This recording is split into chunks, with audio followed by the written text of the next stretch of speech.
Hello, hello, hello. Can you hear me? Can you hear me?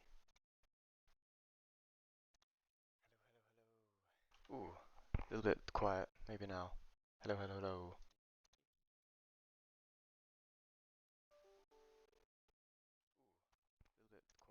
Hello, hello, hello. Yeah, a little bit better. Okay, cool. Um, a little bit of a different start. I just found it so exciting to see the kind of move a direction for this virus.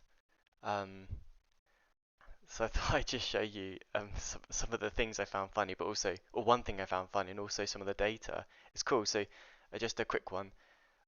Just to show you S-gene target failure and risk assessment. This appears to be to do with um, the way one of the ways they can see if you have Omicron. So if we go to this one from a government website here, you can see this is so cool. You can see look at Omicron. Oh my goodness! Whoa! So it's becoming the most prevalent here. I think this is December the 20th. So I think this is saying 81.5% are now Omicron. Whoa, that's insane. And then it's got this. I think it's got the spread of it across. Yeah, here we go. It's got the spread of it across the different counties, I guess, or regions. Okay. And then I went to let's see. I can't remember what this one was for. What did I see here? Oh yeah, that was it. Yeah. Look at the so the deaths over the 2021. Um, they're so much lower at the moment, and um, let's see how let's see when Omicron started. Go back down to this. So it's November so probably about December the 1st, let's say, something like that. Was it 29, 30, 31, 1? Yeah, so no, December the 1st, let's say that. So if we look at December the 1st, so we're just at the beginning. So let's wait to see how that progresses. Um, I liked this one because this was about South African data, which is they had their wave and it's kind of already bottling out. Apparently, that's like something to do with testing is testing quantity is dipped, but I don't know. Anyway, it's an interesting graph anyway because you can see how much different that progression has happened. I love that so much compared to Delta and the beta wave. And then it does this all the time. You have to go down here, variance and genomic surveillance, and if you go to variant proportions, this site, like if you try share the link, it doesn't actually share the goddamn link. It's so annoying. Oh, variant proportions. We're not update on Friday, December 24th, Saturday, December 25th. Well, where's the data now? If we go here, maybe. Try that again. Variant proportions. Oh yeah, here we go. That's it. I think you have to click first on the cases and then you have to click on the, it's just the dumb website. Um, yeah. But anyway, this one's cool because, and I noticed this on someone else's video. They had mentioned that in USA the Omicron had gone to 70. I think this was what was this 73% or something, 73.2%. And I was seeing it in the news as well. But actually, I noticed this. It says Nowcast is a model that estimates more recent proportions of circulating variants and enables timely public health action. Okay, but you can actually turn it off, and then we can go back to the actual cases that are confirmed. I'm guessing. I don't know. Let's see. Sorry. I just had chili cooked and it's all in the air.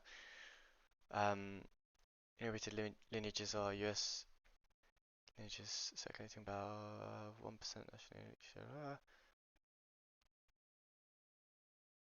Estimates are less reliable. Yeah, okay. Reasonable proportions of specimens collected the week ending. So I'm gonna take a guess here. I can't quite see it. If my guess is right, then this looks like the actual recorded cases. But this is up to. Oh, let's go weekly. I crossed off. Week ending. Here we go. Is it going to update? Okay, well, clearly that's the last data, so you can see this is quite far behind at the moment, and we're still in Delta variant rather than Omicron. So anyway, I thought it was interesting. And last one to show you was this meme I saw. So funny.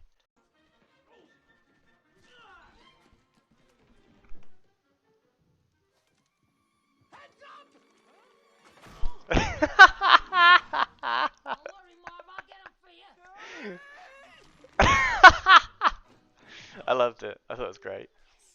So there you go. That's that. I just wanted to show you all that because I thought it was awesome. Um, right. Okay. So what do we normally do? We go to Duolingo, and then we do our little Greek thing. Oh, first things first. It's Christmas, of course. So, or nearly. So I've got this beer. Let's see, Menabria. I don't know how to say it, but something like that. Birra Bionda. Italian. 4.8 and aged for 30 days for a superior flavor. So there you go. It is very nice. I've already had a little bit of it, so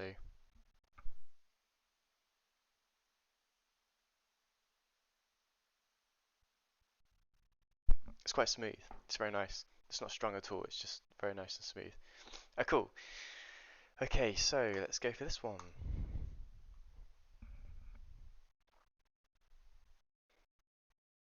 Um, yeah. Select the correct characters for ni, Ni. Ni. Ni. because the V is the N. E. A. Fi. E. Okay, E. Fi. Fi. Fi. Fi. Fi. Fi. Fi. Fi. Fi. Fi. Fi. Fi. It sounds like a V. It's very hard to distinguish that. Me is this little M thing, but it is. Yeah, I guess it is the Me. E. Me. Mu. Me. Me. Me. Me. Me. Oh, that's interesting. I think I noted this last time. It's this N thing is the I. Let's try it. Yes, okay. So I'll have to remember that one. E, me, Me. me, Me. Me. me. Me. Select the matching pairs. Let's go for that. Okay. E, E. E, cus, Cus. ste, Ste. because that's the sigma thing. Me is this N, Me. and ni is the Ni. V. Ni. Ni. Ni. Ni. Ni is ni, Ni. Scott is that one. Sko. Fi. E is that, me is that one, Me. and sin is, or sign, sin, sin, Sin. sin, Fi. Fi. Fi. Fi. Fi. Fi. V. Fi. That one. Alright, that was quick. Alright, okay, cool. Fair enough.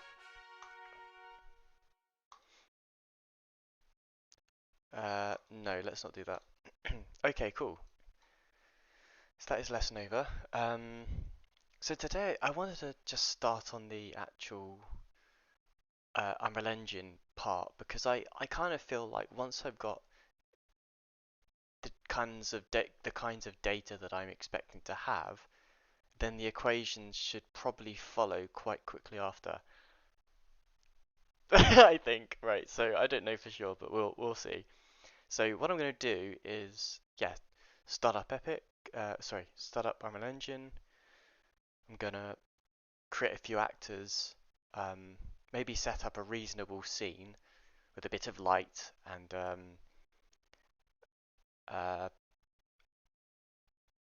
maybe just some primitive brushes, primitive shapes to to denote positions. I'm going to make sure I've got enough ability to kind of change the positions with a call of a function in code, C++ code. And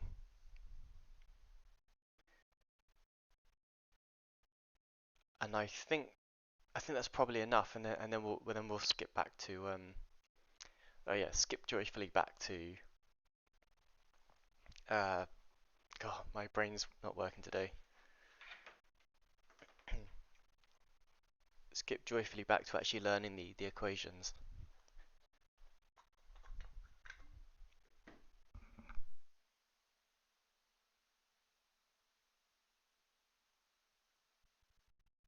Okay, wow, it's all happening. It is all happening. I also had low blood sugars for my diabetes just a while ago, so probably still coming over that a bit. So bear with me whilst I blabber a bit. So because I've got some video game stuff I'm working on, I'm just going to turn the screen off. I should have done this before. My apologies. Let me grab up Unreal Engine. Get to the point where I don't spoil the fun, and then we'll get going. And I guess I should make this in. Let's do this in 426.2 Unreal Engine. I've been using Unreal Engine 5, but oh well. Oh heck, let's just use Unreal Engine 5. Why not, right? Why not, I say. I think it comes out shortly as well, because I always thought it was going to come out next year, but actually, well, I guess we're kind of there already now, so proves that right. I thought it was like end of next year, but I kept hearing things like, oh, it's going to come out soon. Anyway, right. How do I hide these? I can't. Okay. Well, that's a bit of a pain. But anyway, let's see. Where do I want to put this? So I know you can't see this. I'm just trying to trying to get there. Unreal projects, and what should we call this? We'll call this project. Well, I suppose it's protein folding, or let's call it maybe something a bit more generic.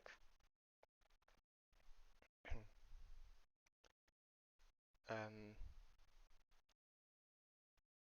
let's call it bio or science. Let's call it science. Why not? I like that. Like a good bit of science. So put it in there. Yep. Uh, open. Oh, and then I need to give it a name, so I'll call it science. Open. Oh, that's weird. Okay, fine.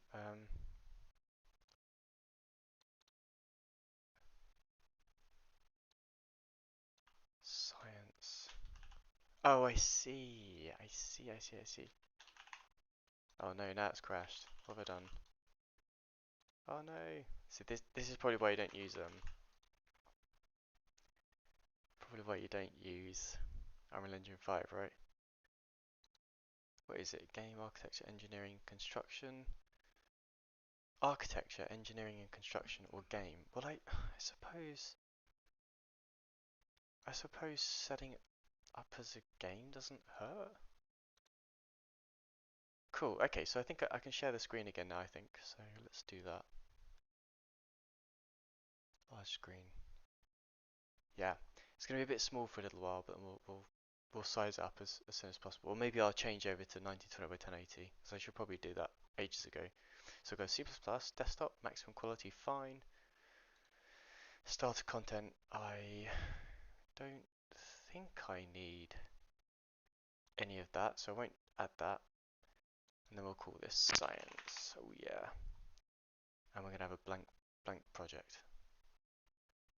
Yeah. Okay, let's do that. So just to summarize, the idea here is to, if I open up OneNote, to episode 26.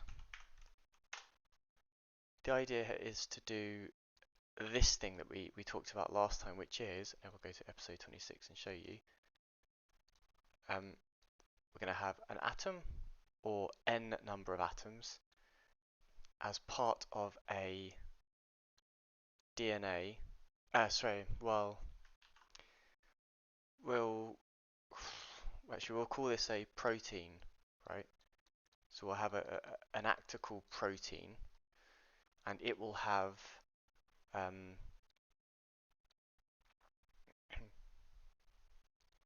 it will have oh, should it be particles or electrons, or it won't be electrons. They need to be elements. Let's call them elements, right? An element. I mean, what is the periodic table actually? Table of elements.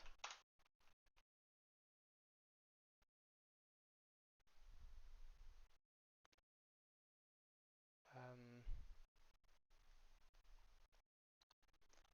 Other names for chemical elements. I think they're just called particles, right? Component.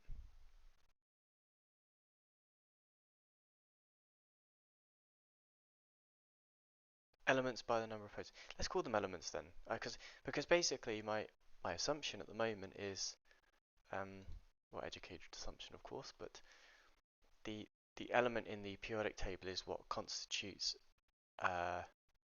what comes out of a DNA sequence, and thus what ends up being the thing that builds up a protein. So if I go and look at proteins, like what elements make up a protein, it's all different, but they consist of long chains of amino acids which are bonded together by peptide linkages and thus called polypeptides. There are about 20 amino acids, and the atoms most prevalent in these are carbon, hydrogen, oxygen, nitrogen, and sulfur. Right, so these are elements, and that's what I'm getting at. So we've got that element, element, element. And that'll be a little array, or massive array actually. Um, yeah, and then I think this needs to be part of a bigger framework. But more so that, well, I'll do it like this first. But essentially, I think this will be a DNA sequence. I mean, I'm not there yet, right? I have no idea how to link this stuff up yet. And we looked at CRISPR like episode 1 and all that stuff. But it's really down the line. It's just like the key concepts that I need to keep my head on, but it is not the key component or driving force behind this whole thing. Anyway, so those would be my three classes, I think: DNA sequence, protein, element. So what I'm going to do is I'll probably start with a protein. Um, Protein or element? Yeah, I'll start with a protein, and the element will have will need to have like positional data, so the element will have its transform and stuff, so it will be an actor, because the numerical engine actors are things that can be moved around and stuff. And the protein itself will be, well, it'll be movable as well, so it's going to be actor. So let's start with those two, yeah. Last thing to do or think about is that I've got to, sorry, I'm pushing my chair back. um, oh, more importantly, I've got to change the lights color, because that's so important, right? Just because I can, of course. What we're going to go for? Ruby glow. Ooh, sensual. There's a bit too much blue in that. Oh, night light apparently makes them super dark. Let me try again. Um, Under the tree. You can't really see that, and it's ugly anyway, so let's not do that. Last try. Festive fun. Alright, well.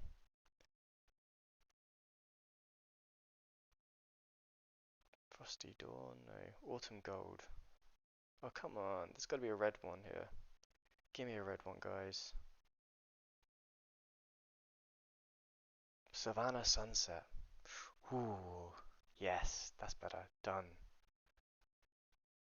Alright, cool. We're going with that. Um, yeah, so the thing that I need to also remember to do is to have a controller. A controller will, I suppose, when you try to press buttons and stuff, it reacts to that. But also it controls the behavior of the DNA sequence, the generation of proteins, and all that stuff. Um, yeah, I think that makes sense. So a couple of things to do. Let's create a new folder and we'll call it science. And that's because if I ever use other frameworks, they come into the content folder. So um, it's really annoying. You can't find your own stuff because it's all kind of uh, alongside the other namespaces of the plugins. So let's go science and let's go create something called blueprints. Um, and a blueprint is once you've made your C++ class, uh, the blueprint like sits on top of that class. The class is running it, but the blueprint allows you to kind of put visual items into it. So that's a good thing to have. And let's just save this. Oh, level, I see. So we'll call this environment rather than level. It's a bit less gamey. Environment or scene. Let's call this scene. Maybe we should call it levels. Yeah, let's just call it levels. Okay, cool. And let's create this level. Save. Um, let's call this main. I don't know. Main level or level main.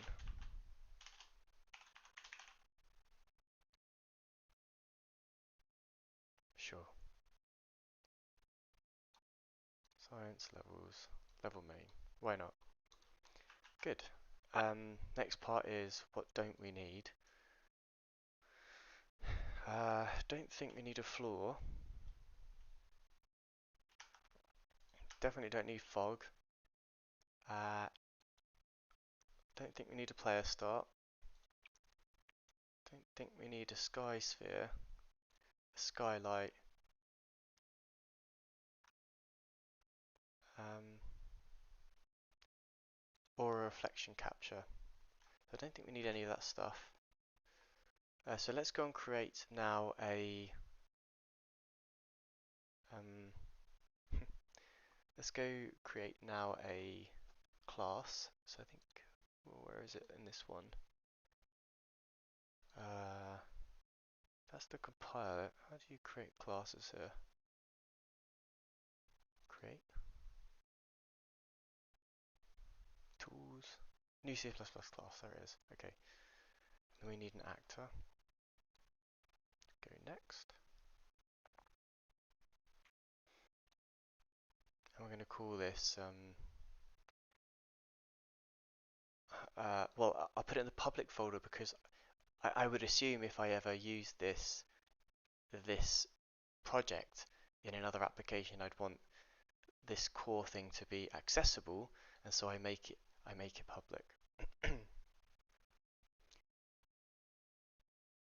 um, yeah, so this is going to be a protein actor. Now it's always worth just taking a step back for a second and just making sure there's nothing like that's common across all the things I'm going to make. And a protein, although it's kind of movable, that's what the actor is. Um, it's going to be physics based, but I can add physics components in. So I think that's okay, to be honest. Now one more thing, I think I'm going to create an actors folder. So let's do that. Go to source, science, new folder called public. And then there'll be an actors folder. Put that in there. And I'll create the class. This is annoying because I think it starts to open up Visual Studio 2019. Yeah, it does. Which which is, yeah, a little bit slow when coding C++. So I'll open this now in another project, in another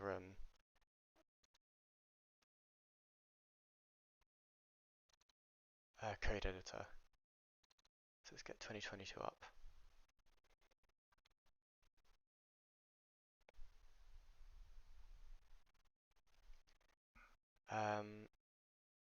Following projects use an earlier version of C++ platform toolset. You can upgrade your projects to target the latest. Because to target the no, don't think so. And then we should have it here. Actors, protein actor. Here it is.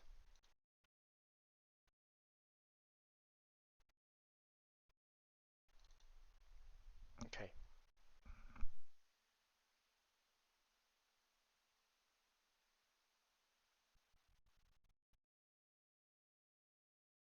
So now I've got the actor, right? I go back into Unreal Engine and I give this a good old compile. There it is. And I think I can now create a blueprint. So I'm gonna create a folder called actors. And inside here I'm gonna create a blueprint. And I'll base that off of my protein. There we go. We'll call this blueprint protein actor. And that's one part of the puzzle. Oh, so sorry. So now I need another class. I'm going to call this one element. So put that in the public folder. Actors, and we'll call this element actor.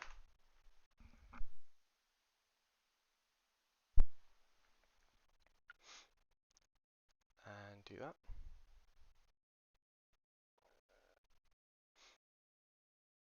And then I've got an element has a couple of things. It has a neutron, a proton, and an electron, and those are things I'll need to code as well. But what I'm going to do is I'll start with no, I'll just create all three. Yeah, I think so. Yeah, because they'll have So the reason I'm going to create them as separate things rather than just as part of the element is because, you know, like an element could have three variables, location of electron, location of proton, etc. And then there could be a method inside the element that kind of does stuff to them. But the problem is that is as they start to build out behaviors of their own, then I really want to embrace them as separate entities and make the code more terse. And so I think adding their own things is a good idea. So let's go again. It's a bit of a long way of doing this, really. I wonder if I can, because I didn't used to be able to do this, which is a bit annoying. Is just to add the files in here myself. I wonder. That'd be great if I could. But it's an online one. Unreal Engine. Nothing. So there's no like templates for the code, so I'd have to put all the right things in. Might as well just use the editor. Actor next. This is going to be a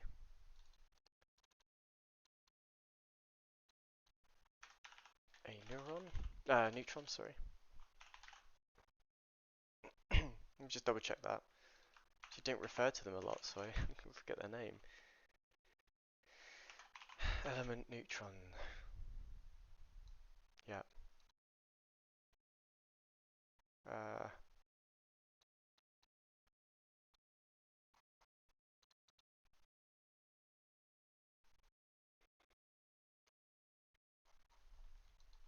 atom anatomy. Anatomy. Yeah, neutron, proton, and electron. Oh, nucleus. That's what I meant to say. Yeah, we need a nucleus, not a neutron yet. We're thinking ahead. Nucleus.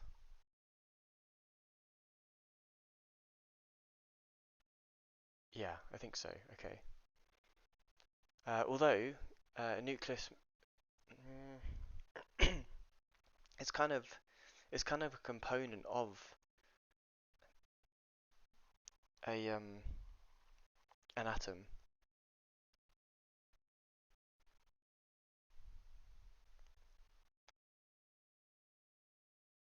it's a component of an atom.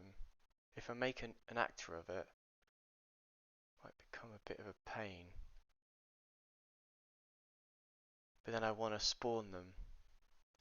I want to spawn a nucleus and I want to be able to position it so it should be an actor. Okay, cool. Nucleus, let me just absolutely double check that. Yeah, okay. I think that's that one done.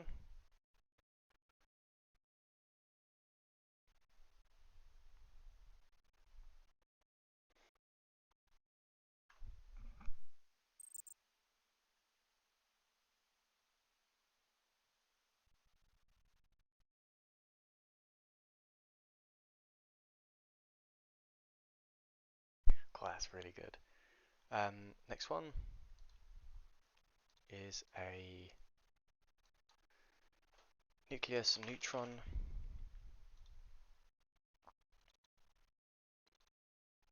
a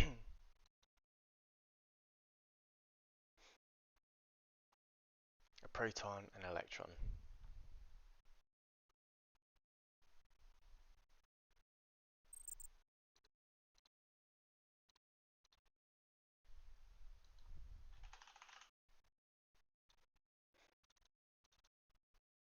I wonder if I just cancel that, and if I just do that now, I guess it won't go in there because I have to choose the actors first, don't I? Oh, and I bet this is mucking it all up. No, it is putting it in there. Okay, that's pretty cool. I didn't know it would do that. So let's do that. Proton actor.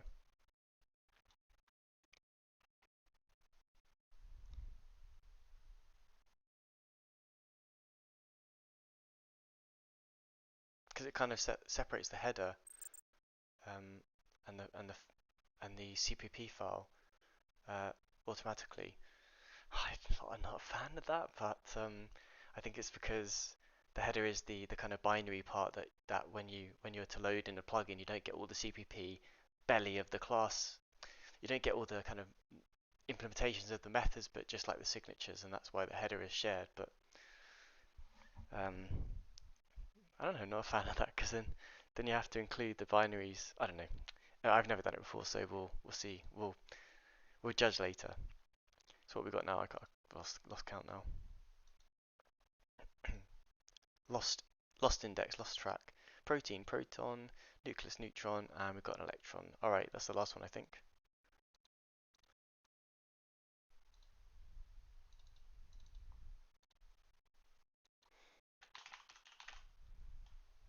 Okay. And then we need a controller. And I think I'm going to call this the I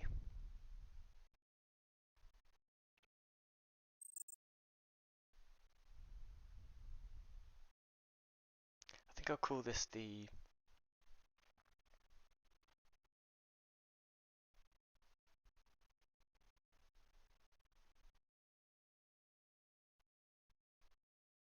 yeah. Let's start big.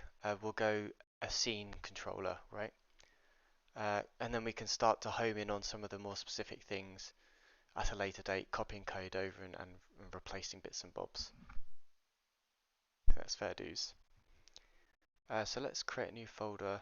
Oh no, sorry. Let's go and create these blueprints of the class we just made. So go for electron,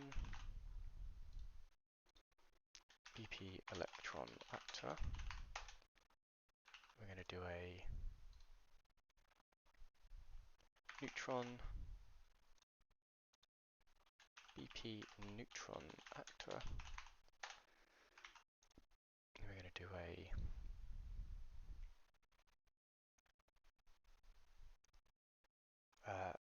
proton,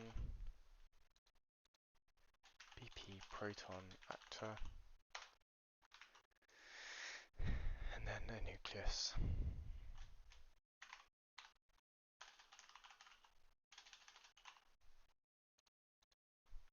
BP nucleus actor. Nucleus. Nucleus. I think that's our 5 things. Good. We have got something missing. Element. Element actor. Element. BP element actor. Okie dokie. Um, so the proton holds. Uh, the proton is made of elements, right? So let's do that first. Proton's made of elements. So we go to our proton.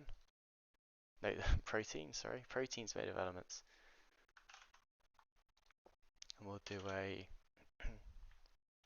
public accessible property. And we'll call this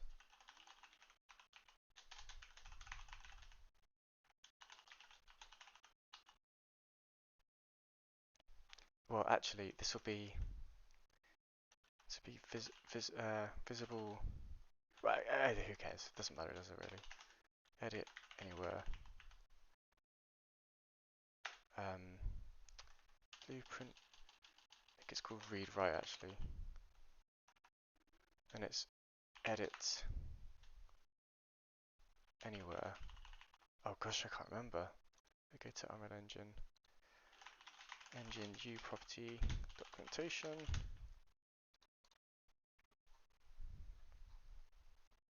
edit anywhere, blueprint callable, read write, read only. Yeah, let's do read write for now.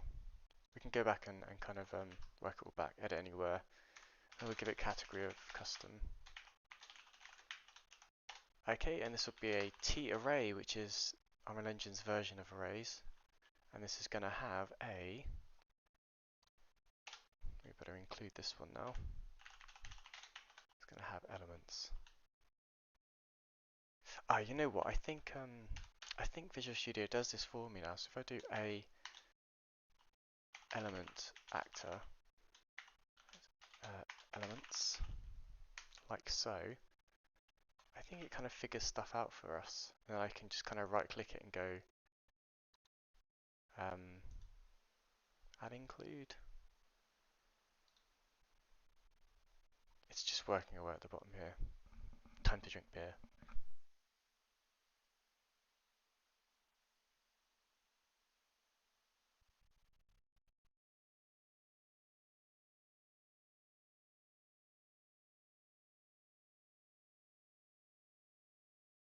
It is incredibly slow. Ah, yeah. Complain though.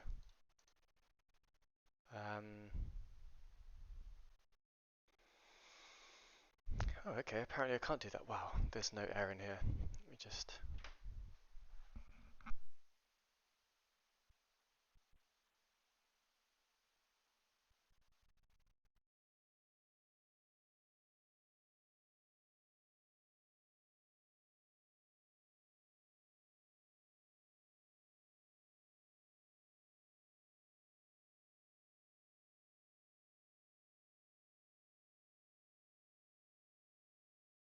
Okay, sorry about that.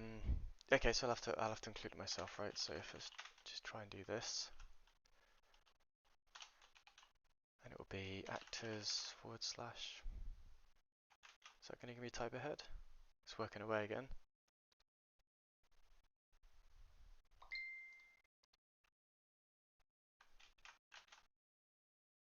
Nope.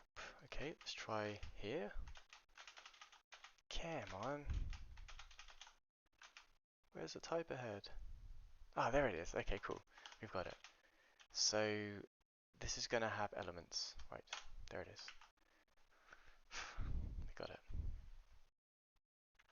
I think it's a element. A element actor. There it is. Good. Expected a file name. We've got a file name. What are you doing? You're figuring stuff out again. We'll just ignore it for now. Let it be. So I suppose I suppose, and I should also define what types of electrons will be. So this is just not going to work like this, I think, but because I would have to I would have to first create electrons in the scene and then pick them, right? Rather than just generating them with data. So I think maybe I should have like a data loading um, table for the protein. Then I could say, yeah, I actually haven't done a data table before. I have, but I can't remember how to do it. So let's see, Unreal Engine data table load C++.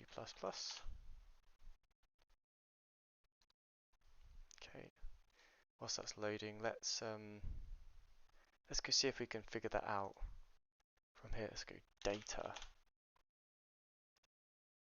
Um, so then we've got to figure out where it is. Maybe miscellaneous data table. That sounds good. Um, pick row structure. Oh, okay. So I need to do a row structure first. So maybe it's here.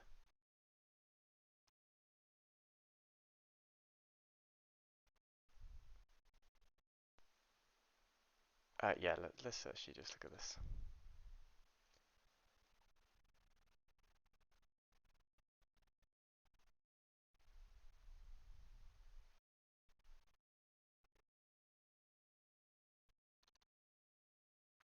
Ah, okay. How to create row structure in Unreal Engine.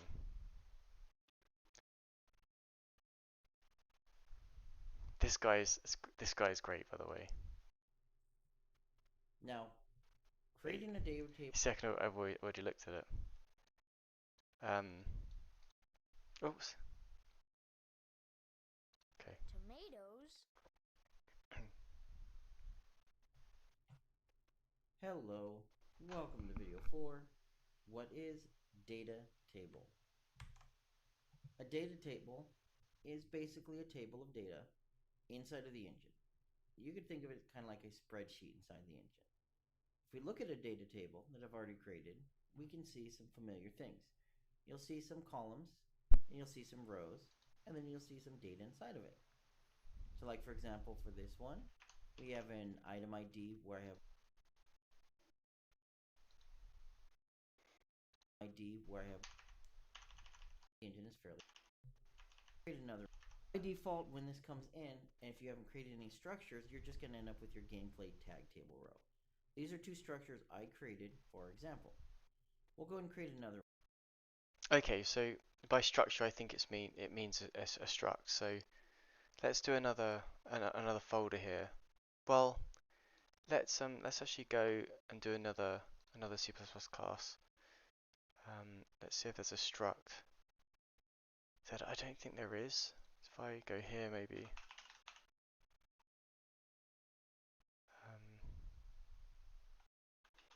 Row, maybe.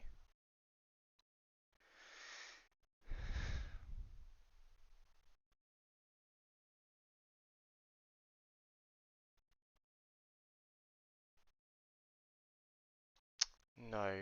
So struct it is. User defined structure. That sounds good. User defined struct. So let's just double check the user defined struct. Unreal Engine.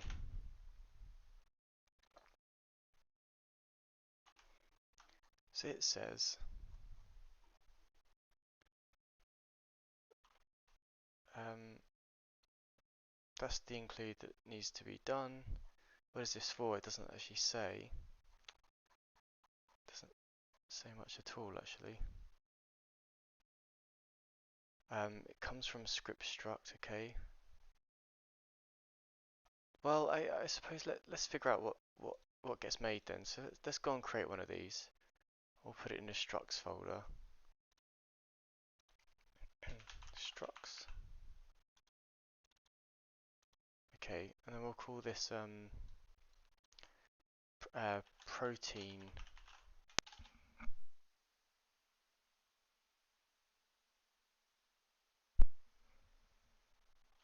Yeah, let's call this protein struct. Why not? Yeah. Struct. Protein. Yeah, because I don't know how this is all forming yet, so let's just stick with protein struct. We can always rename it, right? So let's do that.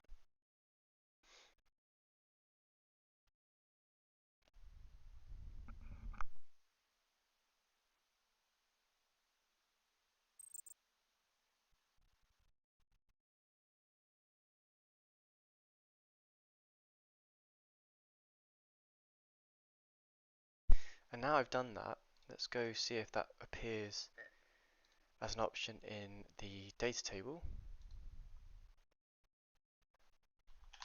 It doesn't, so we need to do something a bit special here. So let's go and look at what a tiling mesh is, or area light struct. So go back here, sure, why not. Let's go search this.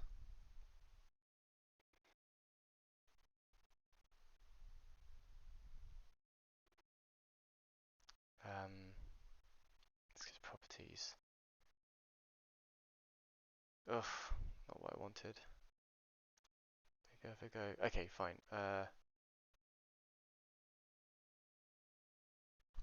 Let's go to this,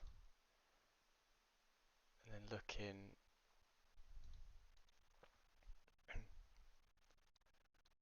Well, I need to know where this is actually. So I'm trying to look for where the engine code is. So open folder in File Explorer, maybe that'll help. Not really. Just got off screen a bit. C drive, C users. I mean, there must be a. If I go through to source, for example, and go to one of these files, that should absolutely give me the path to it, right?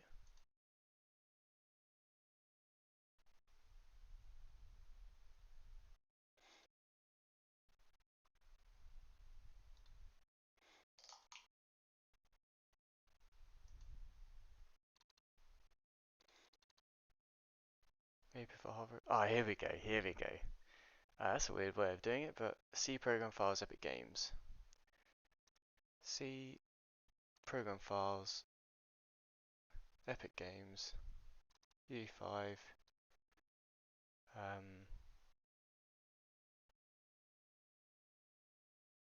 What was it again? Engine source.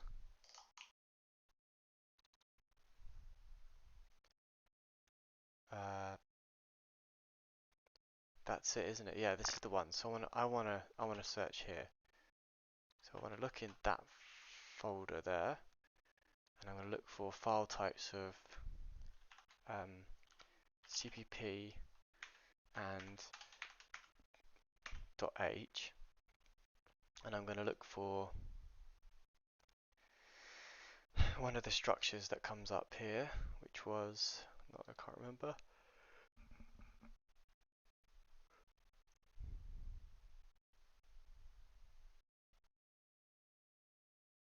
I wonder what data asset is.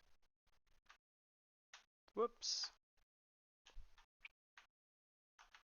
Base class for a simple asset containing data.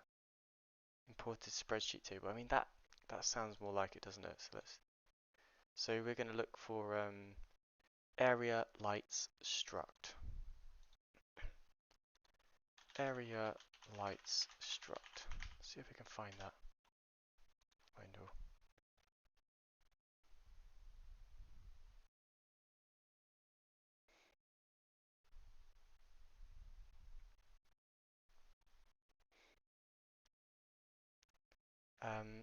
Zero matching files. Search quite a lot. So let's try something a little different then. Let's go area lights.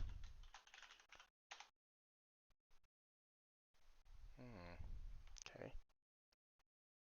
Oh look, enumeration. Struct the area light.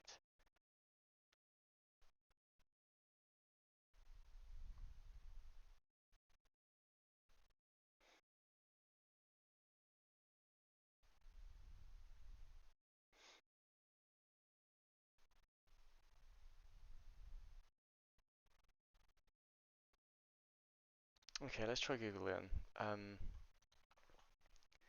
Struct that is visible in data table, Unreal Engine, C++.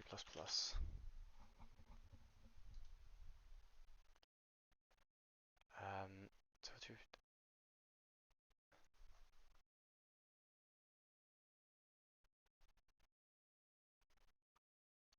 well, maybe this wasn't actually okay. Here it is. Here, protein struct. What does the header look like? Yeah. Oh, but it's a U class. But it is a defined structure. So you'd imagine that would work, right?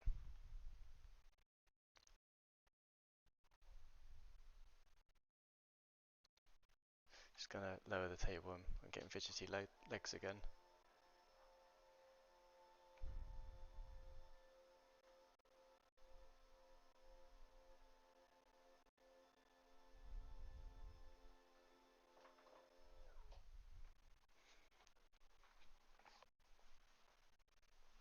It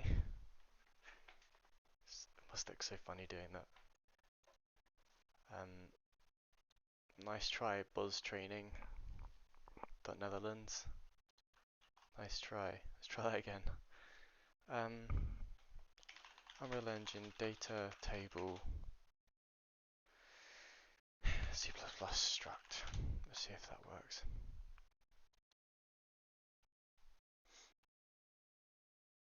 F table row base in order to be made data table. Oh, look at this. They got one. You might consider using numbers instead of enums. Data-driven gameplay helps mitigate the amount of work. Blah, blah, blah.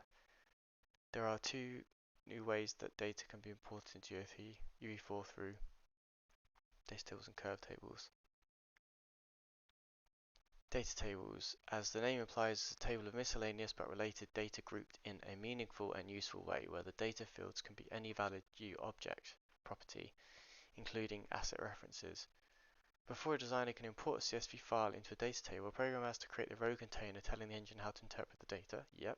These tables consist of column names that have a one-to-one mapping to a given code-based U struct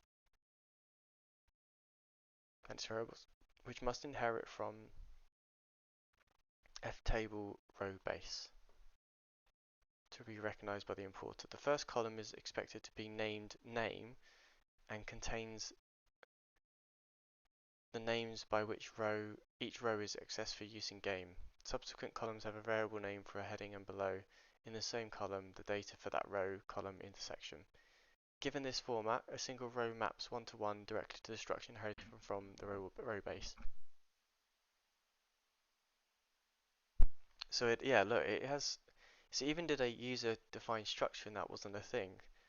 Here's one more thought, just because I might need to do a couple more of these. If I go back to this new C++ class and search for that, yeah, it's not a thing. Very interesting, isn't it? So I don't know if I'm supposed to be using this. Then again, it is here in their documentation, so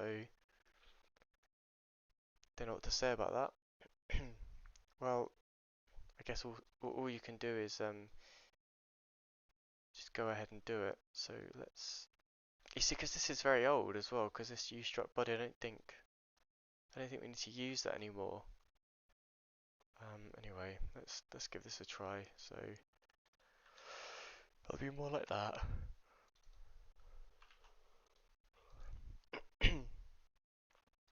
It'll be inheriting from that.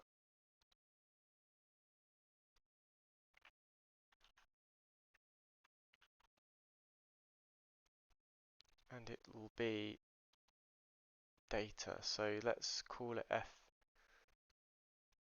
F protein data.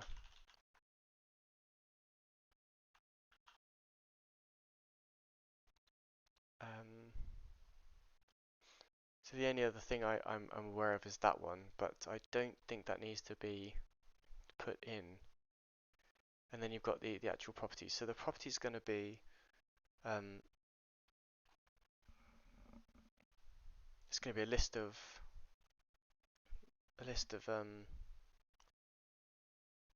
electrons at this point, isn't it?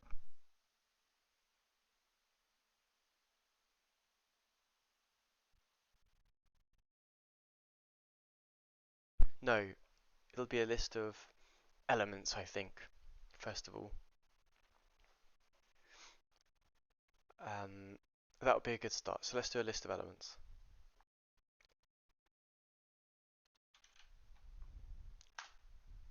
So the element will have a name. Let's try that. So uProperty, what have they got here? Yeah, let's just do that.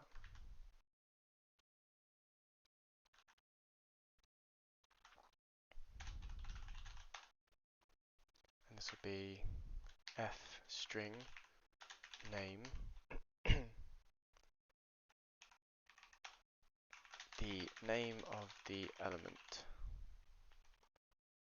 Name, oh, element name. So, yeah, so maybe this shouldn't be called protein data either. Maybe it should be called, I don't know, element data. But it needs to be associated with a protein.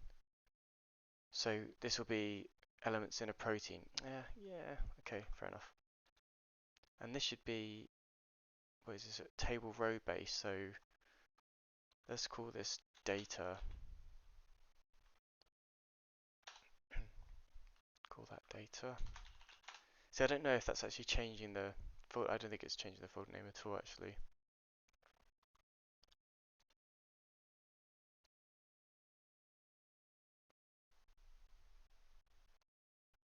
Um,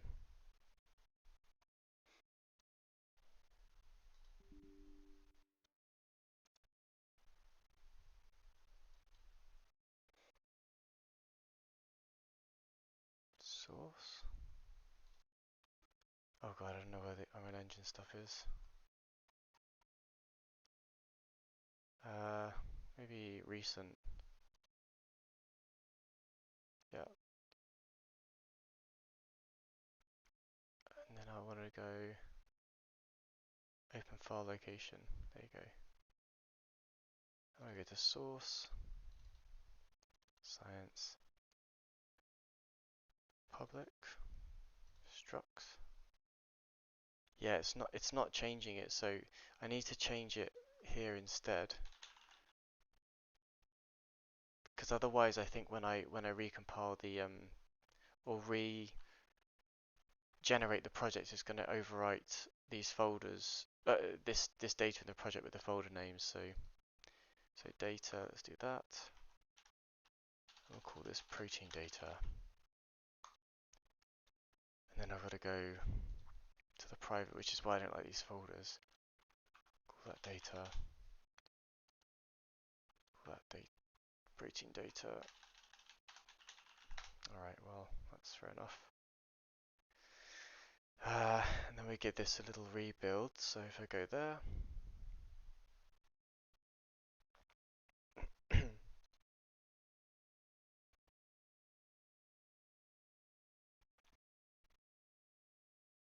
okay, fair enough. Instead, I'll go up to the top and then right click and go generate. Okie dokie. Sure, why not?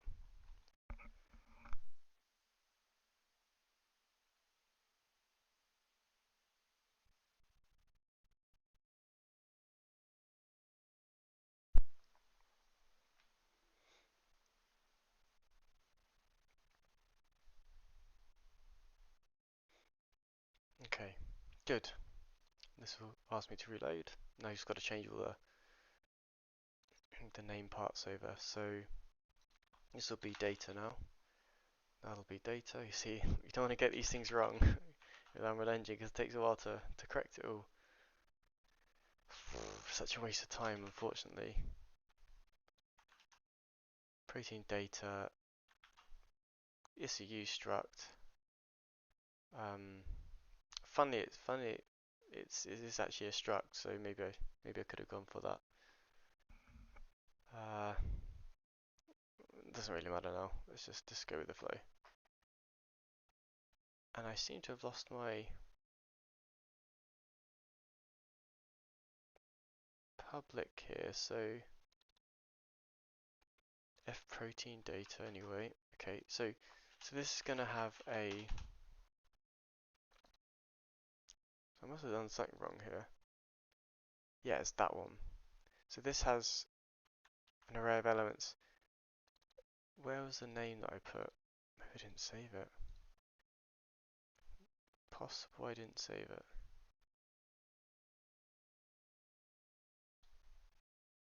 Yeah, guess I didn't. Alright, whatever.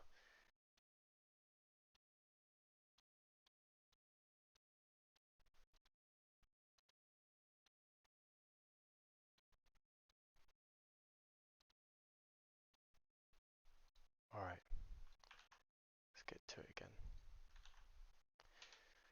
So the first one's going to be a string name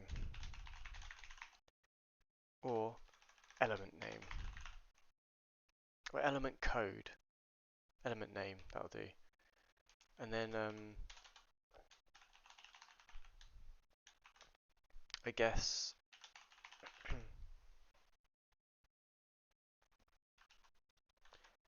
I want a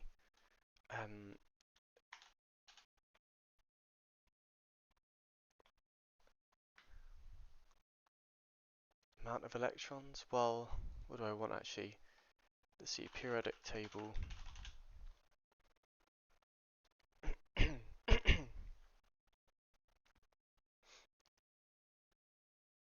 Atomic number. So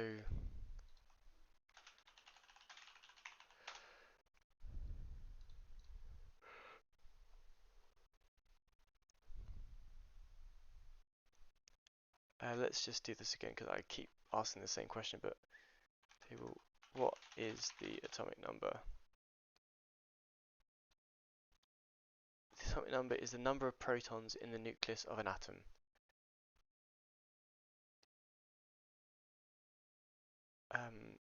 The number of protons define the identity of an element, i.e. an element of 6 protons is a carbon atom no matter how many neutrons may be present. The number of protons determines how many electrons surround the nucleus, and it is the arrangement of these electrons that determines most of the chemical behavior of an element. In a periodic table arranged in order of increasing atomic number, elements having similar chemical properties naturally line up in the same column group. For instance, all of the elements in group 1A are relatively soft metals, react violently with water and form 1+ charges. All elements in group 8A, are unreactive. Periodic repetition of the properties of the chemical elements with increasing mass. In the original periodic table published by Dmitry Mendeleev, elements are arranged, yep. So atomic number is the protons.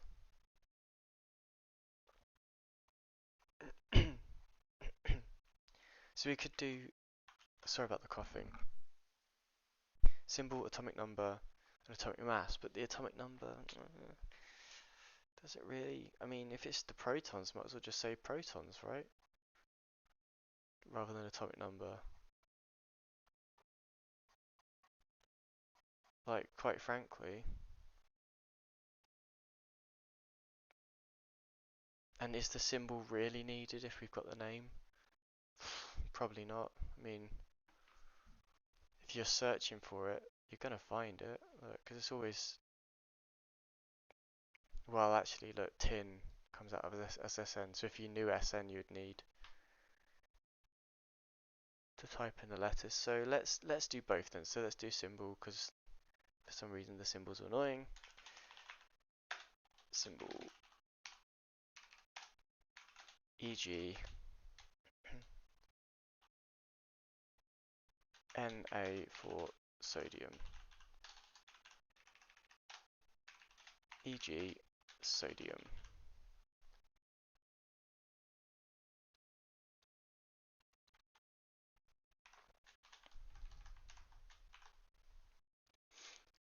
And then we want a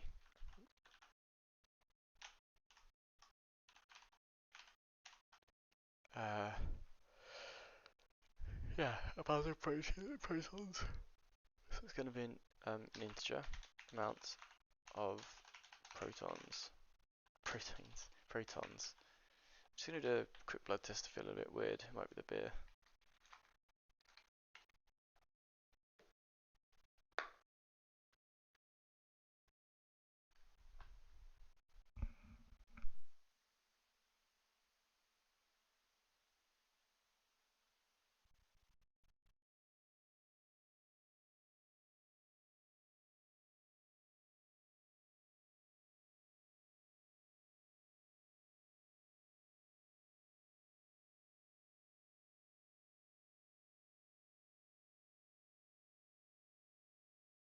Yeah, it's most likely the beer or the up and down sugars I've had today. They've been terrible. I had a cake and it really really screwed my sugars up, and I hate doing that, so I probably won't do it ever again. Amount of protons. Okay, so I think we need to clarification. Well, this uh, rather than calling it atomic mass, atomic number, sorry, I call it, rather than call it atomic number, okay. But they are synonymous. Synonymous, okay. And then we're going to do another one, and that's going to be the atomic mass, which is a float, I believe. Yeah. Now, to the atomic mass, average mass of the atoms of an element measured in average mass of the atoms of an element measured in atomic mass unit, AMU, also known as Daltons. The atomic mass is a weighted average of all of the isotopes of that element, in which the mass of each isotope is multiplied by the abundance of that particular isotope. So that's not going to help us here, is it? Atomic mass is also referred to as atomic weight, but the term mass is more accurate. For instance, it can be determined experimentally that neon consists of 3 isotopes, neon 20, with 10 protons and 10 neutrons in its nucleus, with a mass of 19.9928. So I think instead what we should do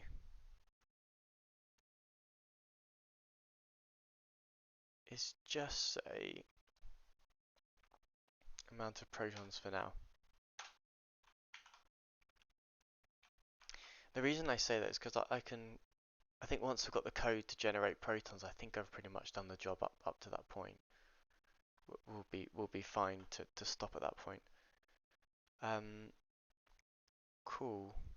So there's our data, and hopefully, if I now go and build this in Unreal Engine, we should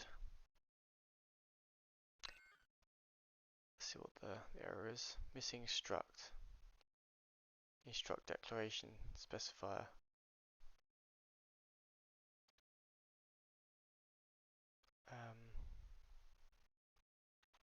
Let's go back to this example. Clearly I've missed something. Yes, it needs to be a struct, alright. And does the rest follow? Yes. Yes, it does. Okay.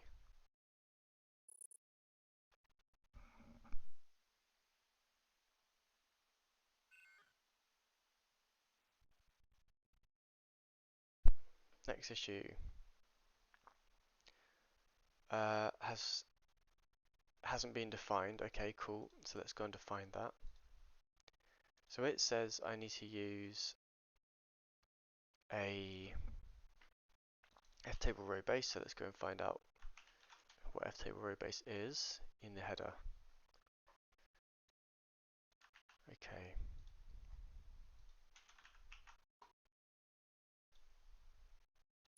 Try again.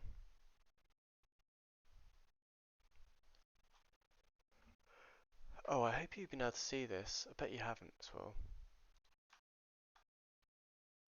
Sorry about that, guys. Well, I mean, I've said it all anyway, but yeah. Now there was an error here, so let's just figure out what that was. It says, I don't think I can get this bigger. No, I can't. And it says, objects have the same fully qualified name but different paths. Protein actor.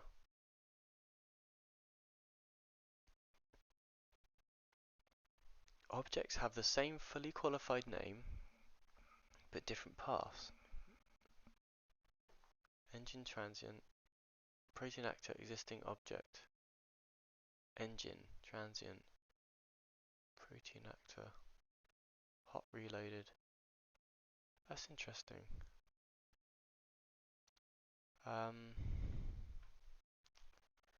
Change name of folder and class. Also changed type from from class to struct and inheriting from user defined struct to ftable row base. Send and close. Let's just start this back up again.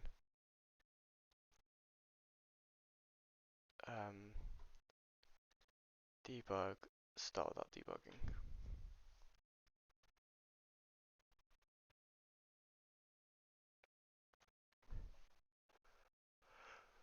Okay.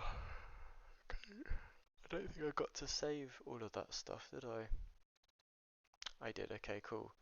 So if I go just before we get into a loop here, I'm going to go default editor startup map. That's what I want. I'm going to go to level main, and I'll just save that. And then I need to compile this.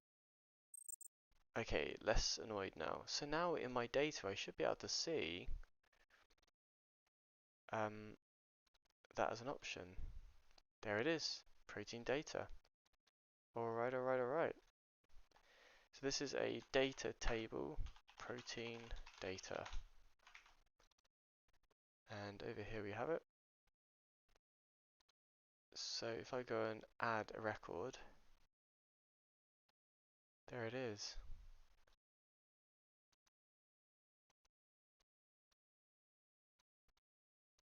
Okay, fair enough. So let's say helium. No, sorry, hydrogen.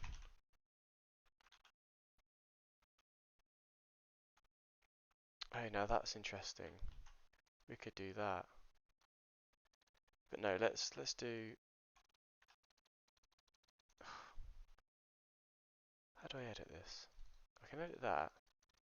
Okay, fair enough. Just down here, hydrogen. Symbol H. Amount of protons 1. Save. Now, can I export this?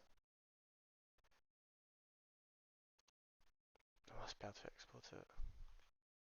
Asset.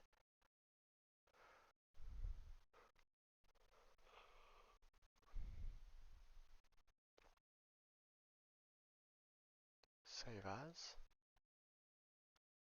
Okay, last try. If I go right click and go asset actions, export. Ooh, I think so. An Unreal object text. Okay, well, not quite what I'd hoped for, but let's put this in the base of here. And we'll call this reference or assets or custom assets. Yeah, let's do that. Let's see what that does.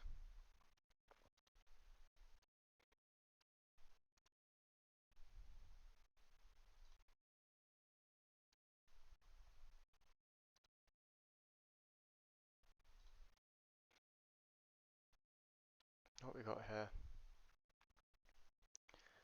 Oh, okay, so this is actually nothing like we wanted. Fine, so it just outputs the class itself, so I don't really need that at all. Okay, so if I then instead go to Excel, create a new file,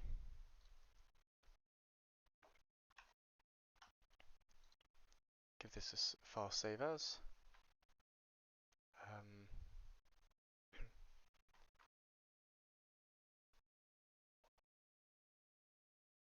yeah,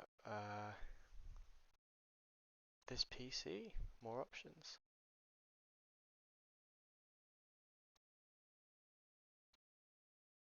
Um, Science, custom assets, data, and inside there we'll call this the protein data.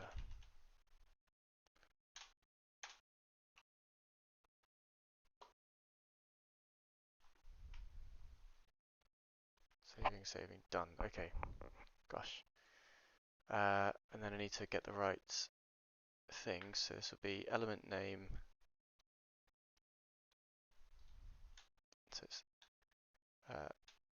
actually it's row name. So row name, element name, symbol, and amount of protons. And this will be 1 H hydrogen H, amount of protons 1. Let's do another one. Helium He 2 and 2.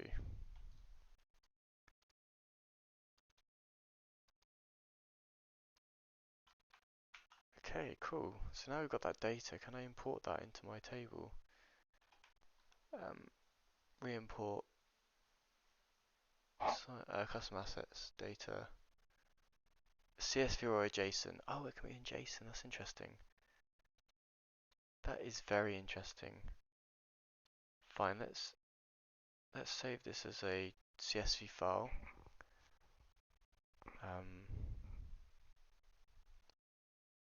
However you do that. Save a copy. Save as PDF. Export. Change file type. CSV. Save as. Data. Fine. Autosave saves your changes as you make them. If you made unwanted changes to the original file, you can restore that file through version history. Next time, save a copy before editing to make changes only in the new file. Got it. Maybe refresh this now. Oh, that's interesting. So it's not coming up, even though I just did that. So maybe something is a little wrong with that. Oh, I didn't save it there. Okay.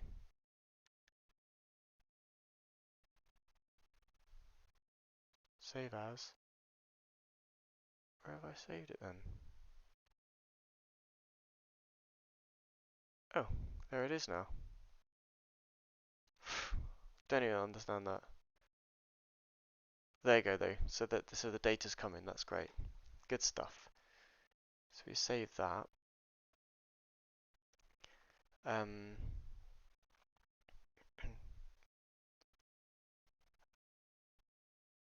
yeah. So now I need to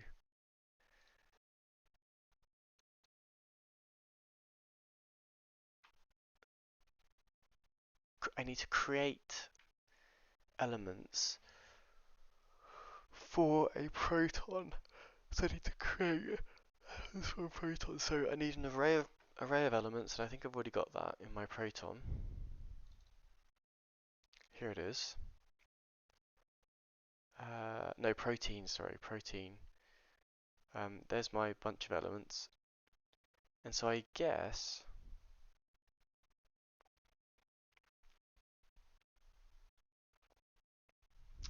trying to think what to do here. Does the protein deal with loading in data, or does a controller? I guess a service from a controller does it. So let's do that. So let's go Tools, New C++. We'll create a controller. Put it in a controllers folder.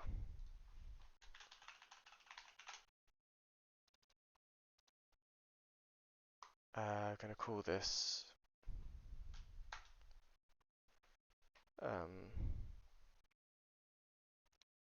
protein controller.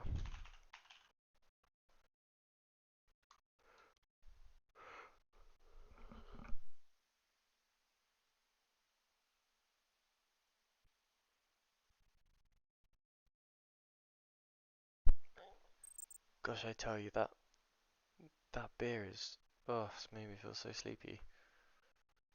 I don't know if it's the beer. I think it might be something else as well. Okay, done that. So now what we got?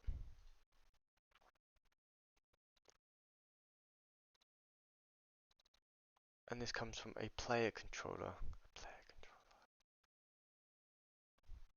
That's interesting. So what does a player controller do? I guess that's kind of fine actually. I mean, I might want a base controller. I think for now it's fine though, so good. Let's stick with that. And on this controller, I think I need a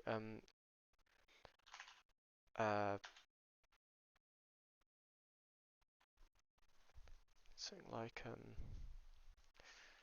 load protein data.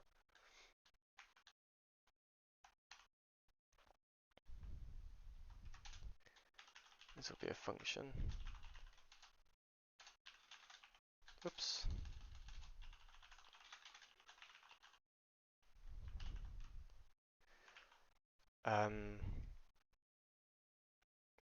Yeah, let's go and create the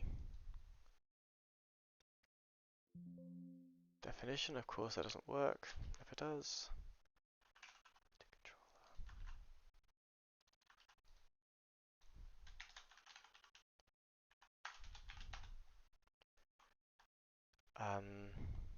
now let's go to the article I found.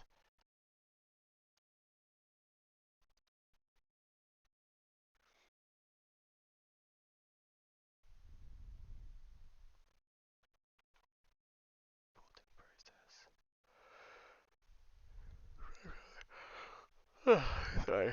User data is quite simple. The handle structure provides helper functions, find row and get curve, that allow you to retrieve either a struct or curve filled with data. In the case of an F curve table array handle, an F rich curve pointer is returned. The array handle, however, allows you to specify a structure in the template function call. The structure could be the final structure or any of its parents in the inheritance hierarchy. One final note is that all structures and curves returned should not be cached further than the local scope of a function. This is to ensure that if the table is refreshed via re-import, the data changes take effect immediately and that no invalid pointers are accessed. In the above data table example, the asset that is referenced is lazy loaded asset. The asset field type was set to uTexture. All of the assets would be loaded whenever the data table was loaded. I'm kind of hoping or assuming that they've got a helper function. So load data from data table Unreal Engine C++.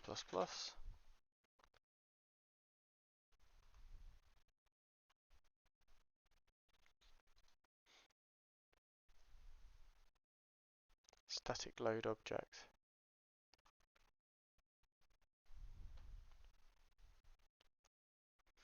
Okay, I suppose, on my protein, I need a way of picking the data for it then. So let's do this again. And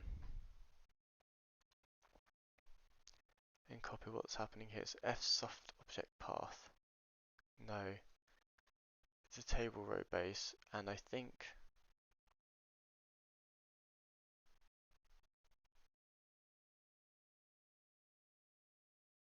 it can be of the type protein data. So let's try that. F protein data dot this protein data. Protein data. Let's see what happens with that. Keep in mind that we need some comments later on. And the controller is going to load that data. We haven't quite got there yet. Alright. So let's compile this. I have to take a quick break. Feeling a bit tired.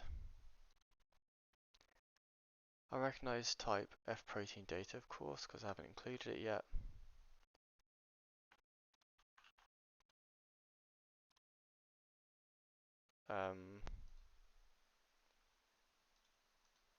That's here, F protein data, so I need to go and get that.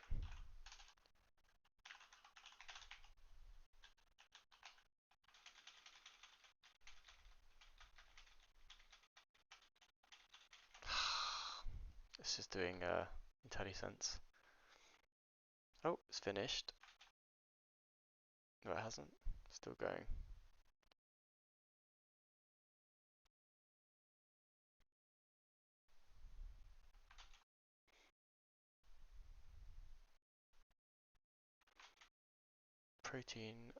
Proton data, back out.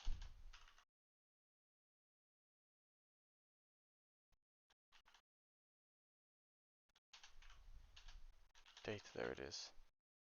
Protein data, okay. So that solves that. Element's already done. Let's give that a try now.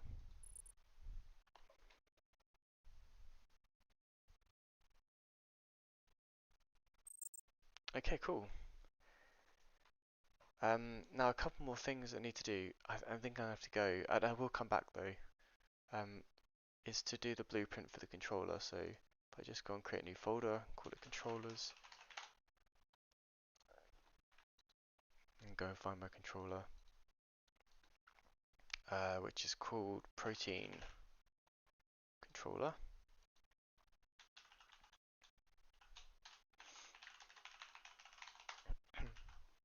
And I think in the case of this world,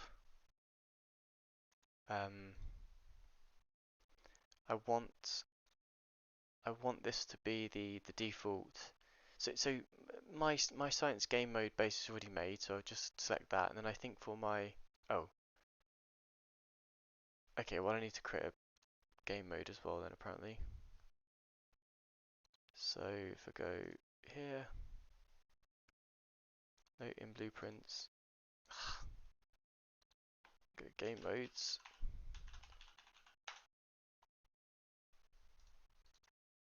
and then it will be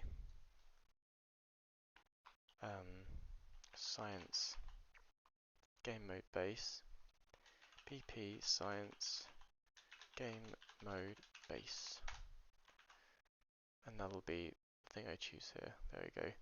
Now I can set my player controller, which is going to be the blueprint protein controller, and then I want to, so I don't have a default pawn, that's fine.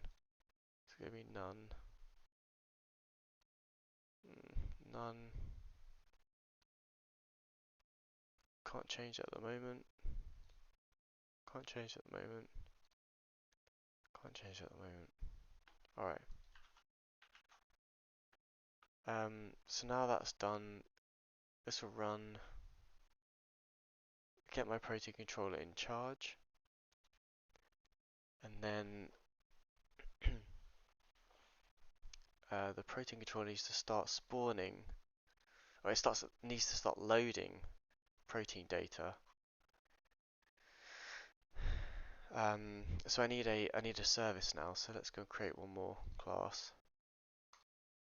I think it needs to be off of this base object actually. Yeah, because I don't think there's a service type. Well, there is BT service. Let's see what BT service is made of.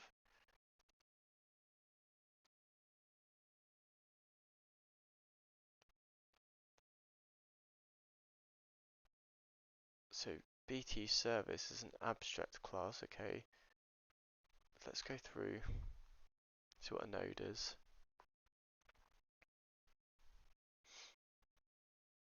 Maybe there's a better example in there. Not really. Location services. Debug draw service sounds good, doesn't it? Let's try that.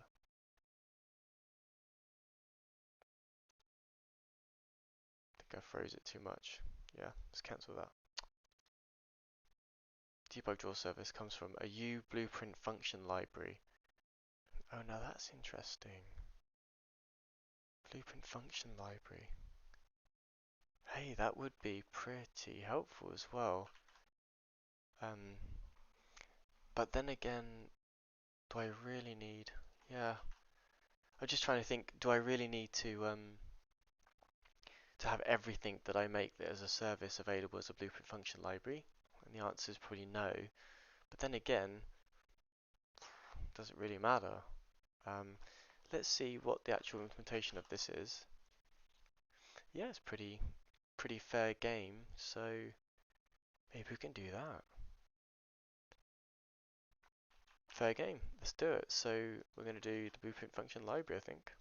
That is cool. Very good. I like it. So we're going to call this public function library or services function library. Let's call this function library.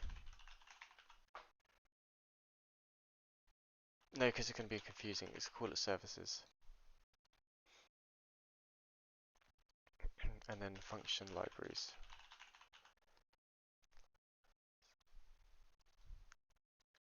Okay, and this will be called the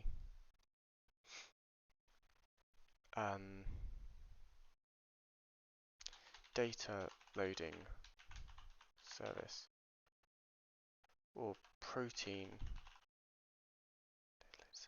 No, that could be done by the controller. So data loading service, a data table loading service could be fine. Let's try that first.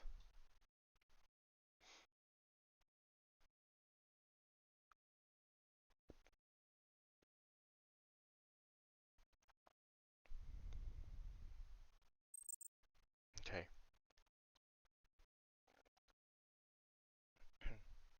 That's gone into services, that one.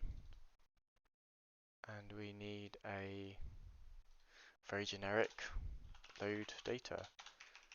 Now we should take heed from the other service I just managed to bring up.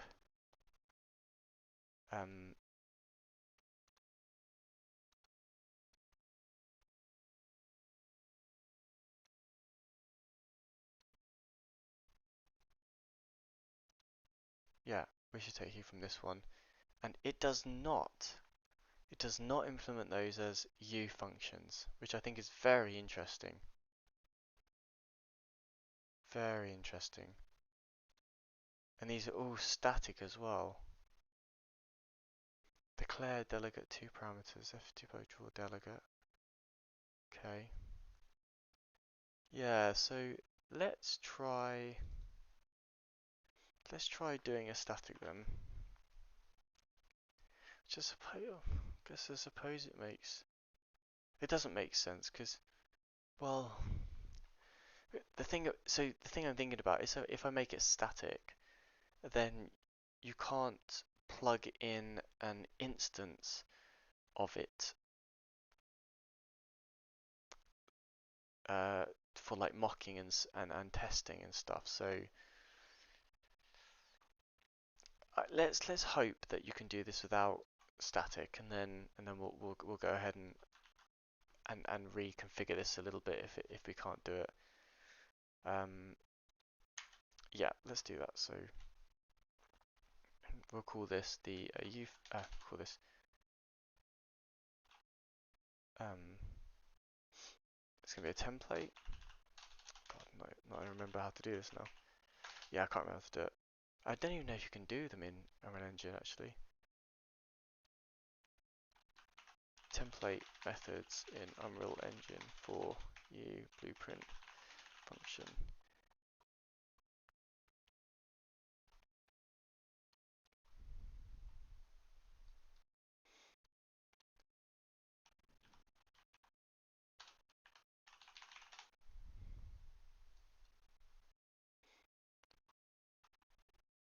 There it says here. Okay, this is new to me. I've never tried this before.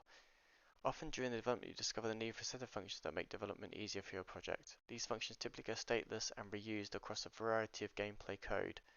Well, it's fine that they're stateless, but what about instantiating different versions for testing, you see? So this same need often presents itself when building with blueprints. In a previous section of this manual, you saw how to expose your game objects, functions, and properties to blueprints. However, if you want to expose shared utility, you don't necessarily want to tie them to a specific gameplay object type. For those cases, we have blueprint function libraries, are a collection of static functions that provide utility functionality not tied to a particular gameplay object. These libraries can be grouped into logical function sets, or contain utility functions that. So maybe this is probably not what I want, is it? I don't really want to do that. So I'm gonna have to change this a bit, I think. Basically, because it's requiring it to be static, and I just want a service that I can instantiate with new object. Um, eh, well, not too bad. I just changed the folder name. We'll have to close this down though, because we know it crashes. Well, let's see it crash. We can send the report again, right? So let's get rid of that for a second. Let's go change these folder names.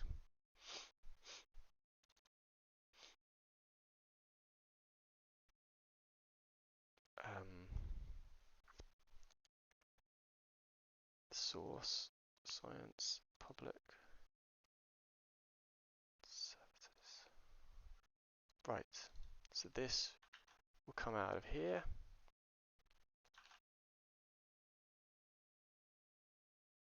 And that will be deleted.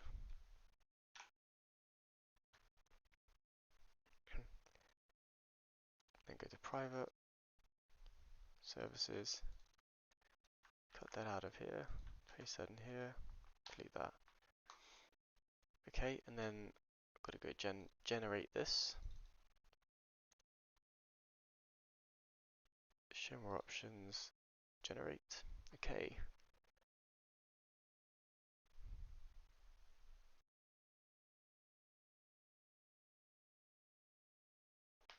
Just going to make sure everything I can still hear myself.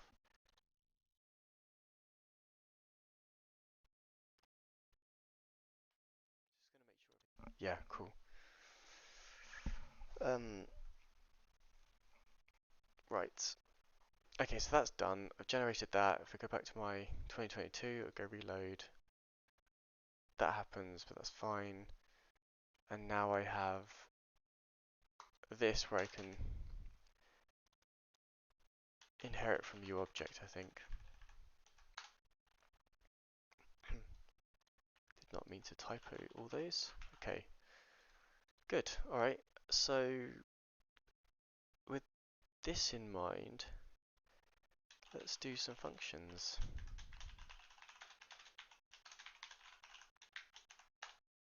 And this would be called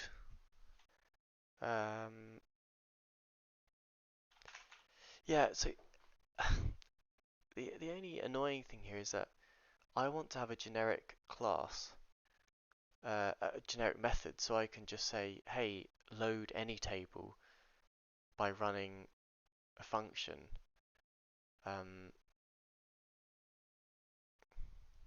I don't think you can do template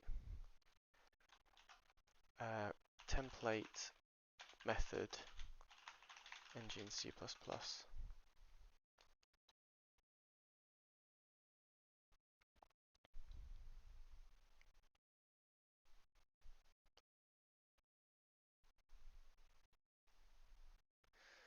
Oh, okay. Well, that's fine. So I could do that.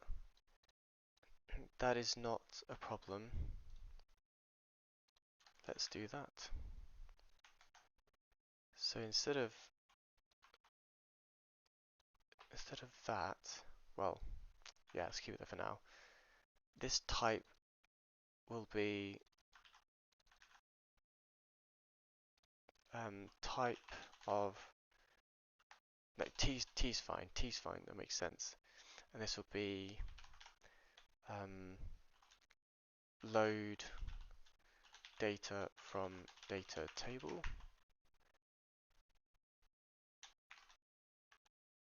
and data table is that object, so it's going to be protein data. Protein actor has it, I think. There it is.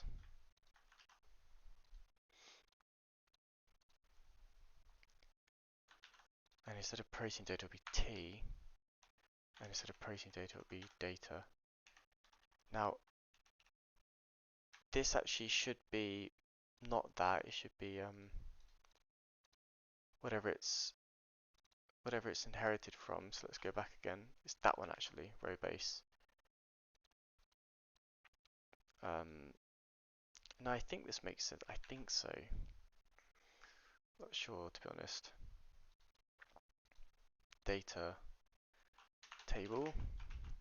So you pass that in, and then we're going to use the load data stuff, which I think we found from here.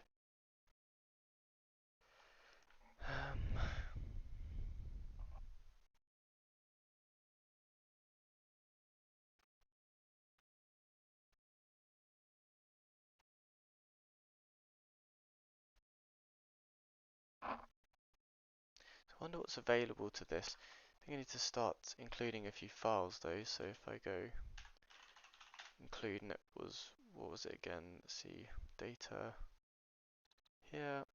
I need this one. If we go back to that, plop that in. And then we want data table, and what have we got here? It's going to be a dot.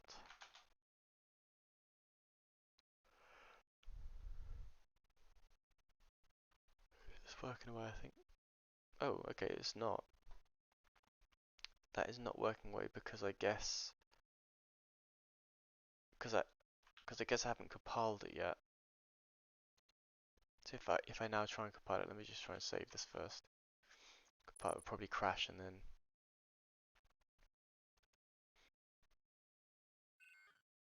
Okay, fine. What's it say? Load from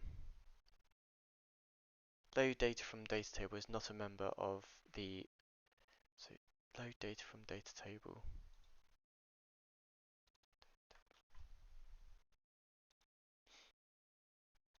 Mhm.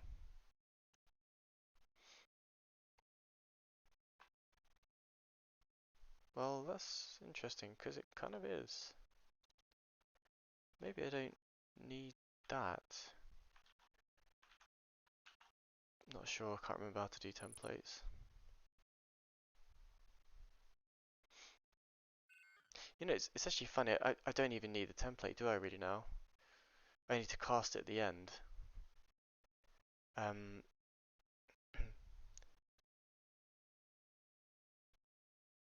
Excluded from sites.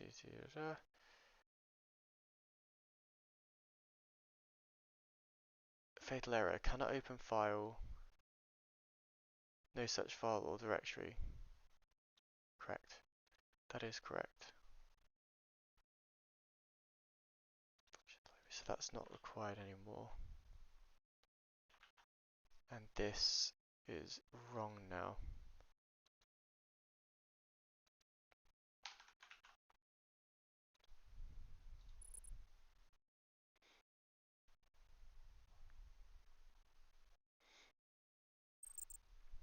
fair enough.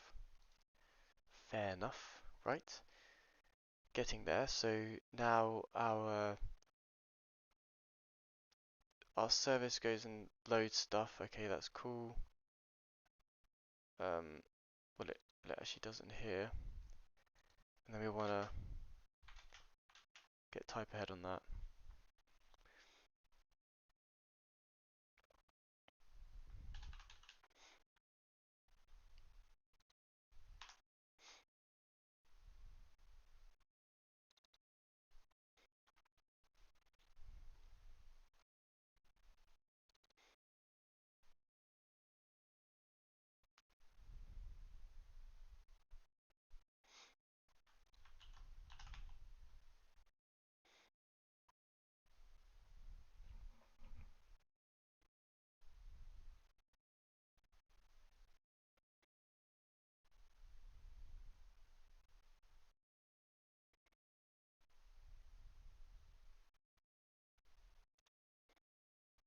Okay, so let's try this again.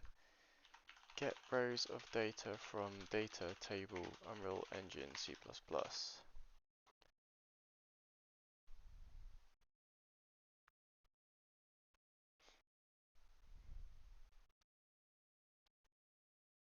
This looks a bit hands-on.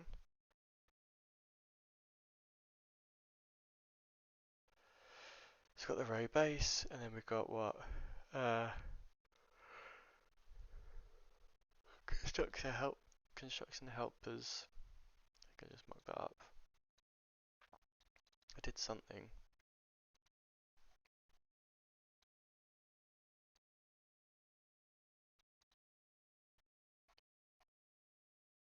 Okay, so you got constructor helpers. Oh, I see. Double clicking does that.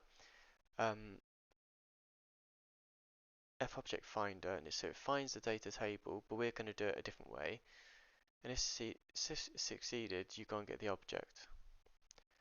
And then what has it got? It's got a F string, context string, find row, and that's on the data itself. So the data should have some functions like find row. Okay, it does. Get all rows, that's what we want.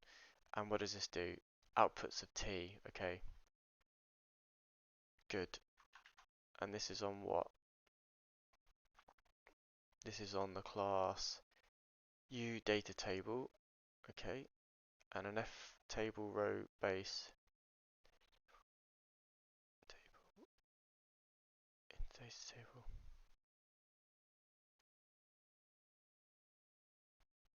Table row base is the wrong thing. So it's the uDataTable imported spreadsheet table. Base class for all table row structs to inherit from. So it's the import. So it's uDataTable we want. All right. Okay. So it's uDataTable, and I think it looks like that. But let's go find the header for this.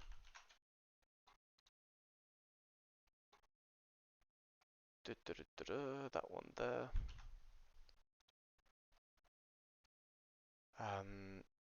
Probably not going to need that now, so let's just eradicate that dude. And then this will get all rows, and hopefully this is generic or templated. Then we could just put in T there. That'd be sweet, wouldn't it? I think it was actually, you know. It is, yeah. So T can go in there, and what does it give us? Of course, IntelliSense won't help us, will it? Of course. Unless this table needs to be a pointer, and it probably actually does. It's definitely working now. Yeah, maybe that was what was missing there.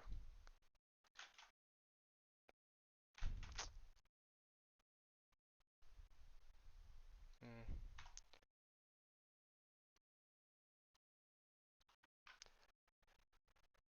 That also says to me that this protein probably needs to have, rather than protein data, it needs a data table. of type protein data, something like that. No, maybe not. Let's just double check by going back here and then getting the data table type.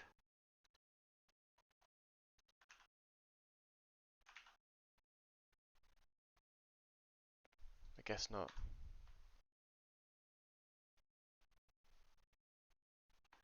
Just gonna do another blood test, see how my sugars are going.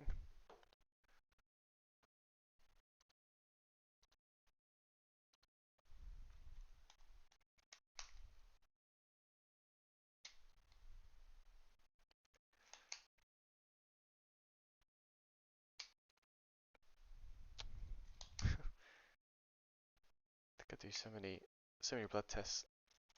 If I was filled with water, I think it would pour out like a watering can of my fingers.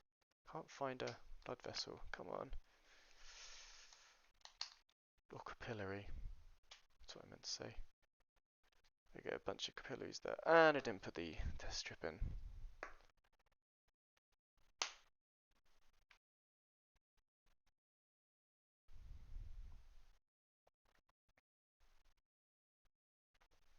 Awesome. Let's see where we are now. I was 6.5 earlier, 7.2, so it's going up slowly, but I could do I could do a small injection. 7.2. Yeah, it's a bit high. It's going up. It's going up kind of fast as well. So I'll do a little injection.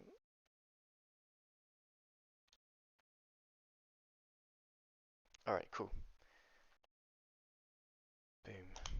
So where are we? So this is not generic, clearly. If we go to the class, it's not, right? Bit of a shame, but I guess the data table is what we want back then. I guess so. Oh, unless actually, I'll tell you what, because we found get all rows, didn't we? In fact, I think we found it on here. Rows. Find row, I think it was. Find row. We did that on data table, so find row, get all rows, and it returns a T array of type T, where T is the data type, probably. So actually, it could be just an array of protein data, which would make sense. So that would make sense. So then it would be get rows of type that, but this will actually return a T array of type T pointer, and then this will be like so. That's probably looking okay, and then you've got the protein controller. No, we've got the protein actor. No, we've got the where's the protein actor? There it is. And that's going to be not that. It's going to be exactly what it was before. Where we don't need the data table. We just need that protein data. So it's going to be T array of that type. Okay, we're getting there.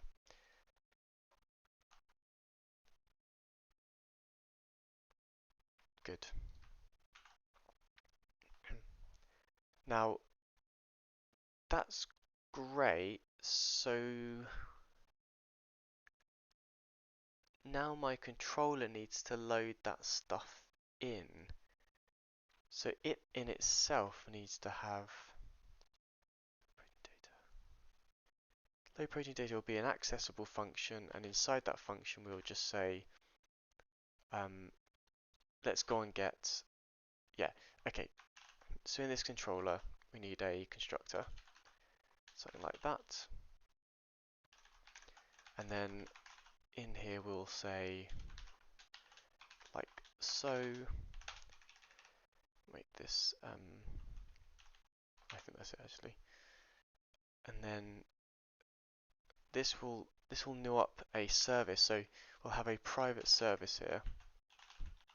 Well, you know what? I don't know. Maybe we should make it protected, just in case we inherit from something, and also because otherwise I have to do is visible to. Well, oi, oi, oi. Well, I generally don't like when you can't reuse stuff, but it really should be private. So let's do private, and then we'll do a u property, and we have to give it a certain. I think it's metadata on a u property. Let's see. Can I search? Oh, I can't search in Firefox. How do I search? Okay, whatever. Unreal Engine, um, u property access private. That's exactly it. I think the answer is it's not a no because I've done it before, so that's wrong. Let's pin that because I can answer the question for them once I found it.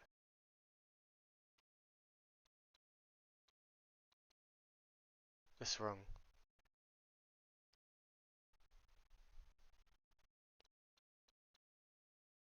Um,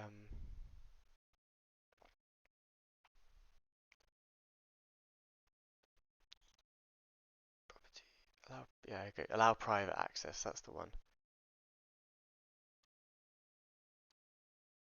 Oh, that was weird. Don't know what happened then.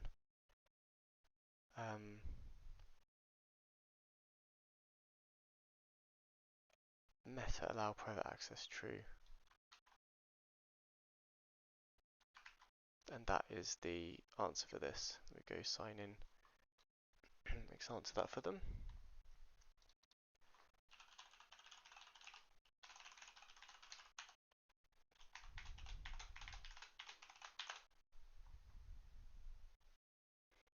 Ah, security, security.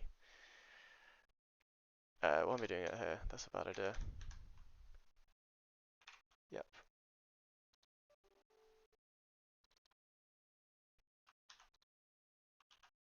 Okay. It says my login doesn't possess the permissions, and then it signs me in. Lovely. All right. Well, interesting. So it's that one. Let me just double check it first, though, to be sure. I guess. I hate these lower cases. Rest looks fine. Okay, and this is going to be a pointer to my service, so it's going to be including my service. Include. Wait for the type ahead. Wait a year.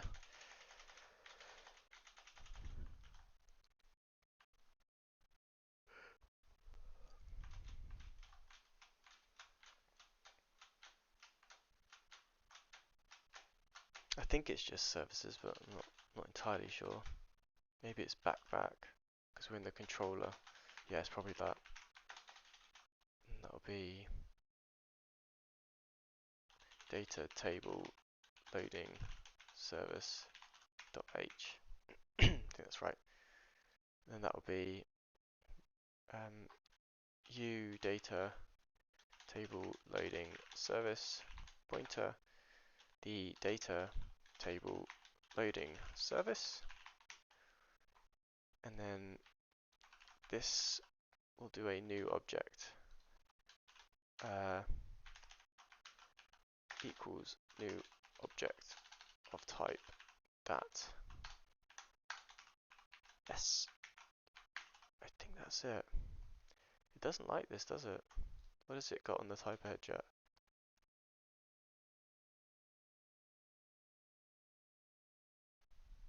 It's thinking still. Get some time to think. There you go. Alright, cool. So there we have it. And then on load protein data, it's going to be is equal to that pointer to more loading. Yay. So this is 2022. Can you imagine what it's like with 2019? It's a lot worse.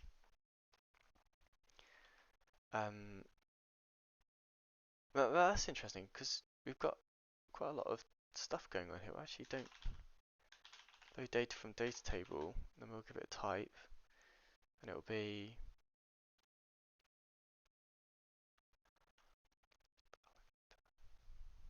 um,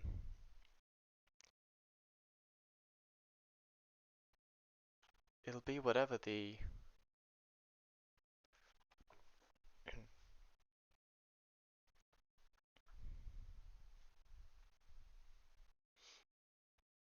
well. So I suppose, yeah, I suppose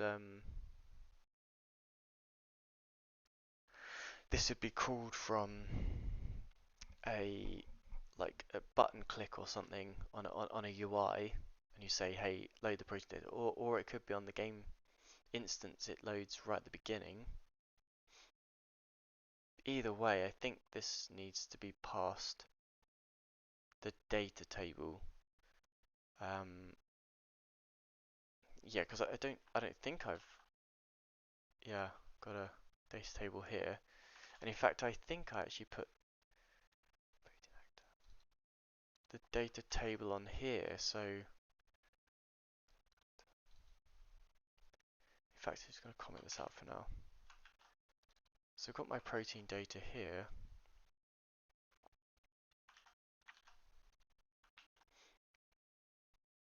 Um,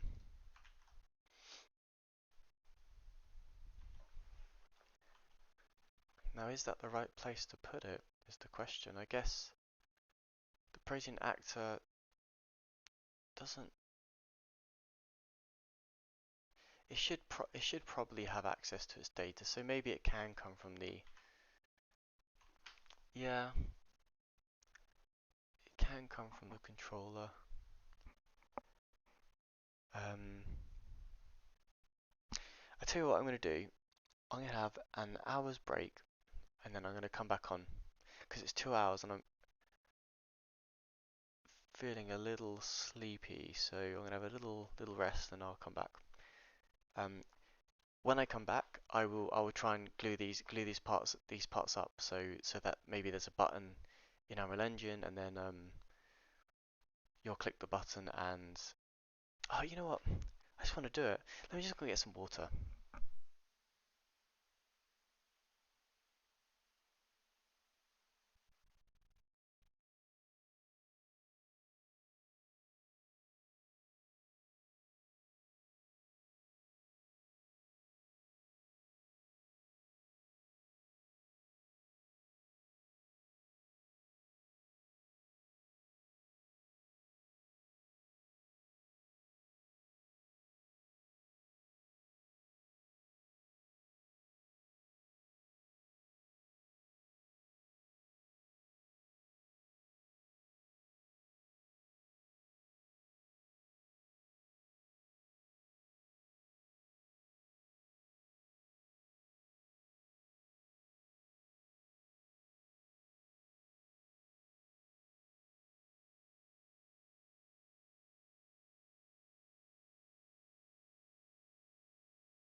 Just don't want it to be that annoying thing where you kind of go away and you're like, you forget and you can't be bothered after. So let's see if I can push through this. Not sure what's wrong with me.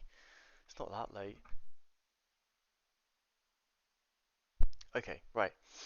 Um, ticking. I mean, fine. Let's let's set all these to false until I need it. Just another thing I just noticed. So I will need it. I don't by default. Yeah. Okay. Also probably don't need. And what is this by default? Maybe it is false by default.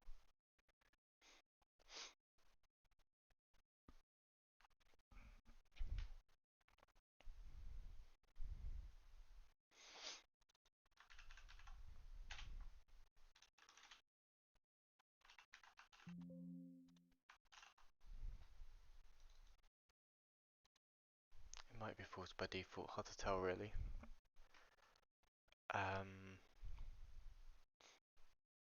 Well, actually, maybe that's what that maybe that's what that one means. I don't know. Actually, I've never seen this syntax before. Just look that up. What does colon at end of C++ header property mean? No, not that.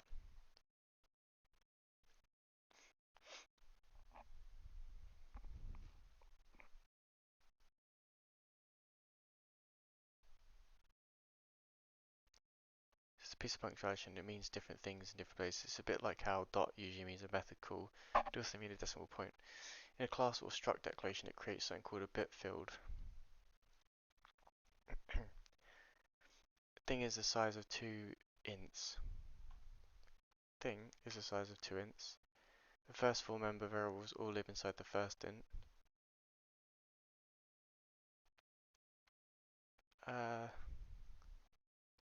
So it's just saying that the boolean, so size of boolean is 2 bytes. Oh, here we go. 0 is 255. So they've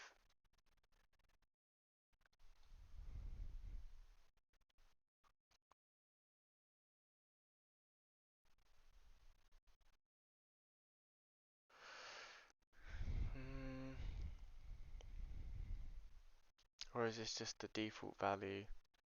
It could be. Why they've done it as a uint? Why not just use a boolean? Very strange, isn't it? 8 bits. Can never tick.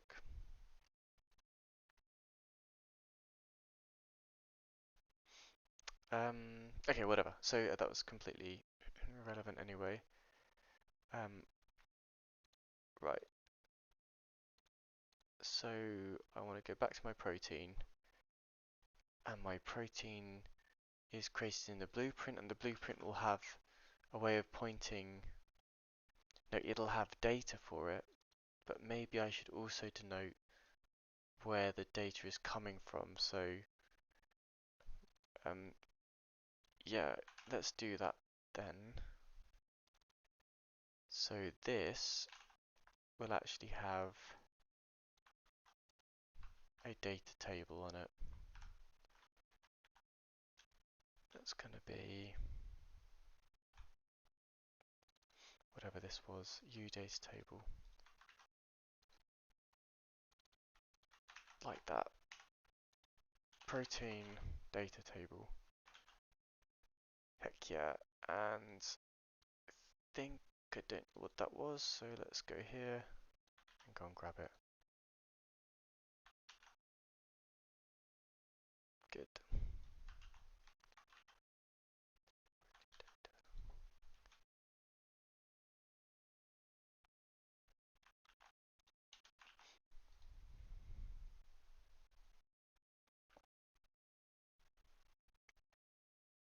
Nice if you could organize these alphabetically, but it kind of makes difference in the order in C++, unfortunately, so not quite as good as C# in that manner, I suppose. Okay, so we've got our udata table now, and that's something that we can edit, and then our controller will go and grab that from its pawn. So if get pawn. Now what I could do is actually just make this a local, so it'll be a protein actor. Actor equals, well, maybe I should just call it pawn really. And then this needs to be resolved, but not here. I can do it here. And that will be in actors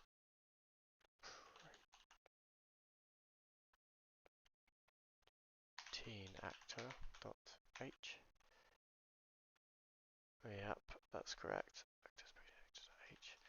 that will make that less ugly. Then I go, if there is a pawn, then you can go load this up, and the pawn will be filled with that data. So data, protein data. Um,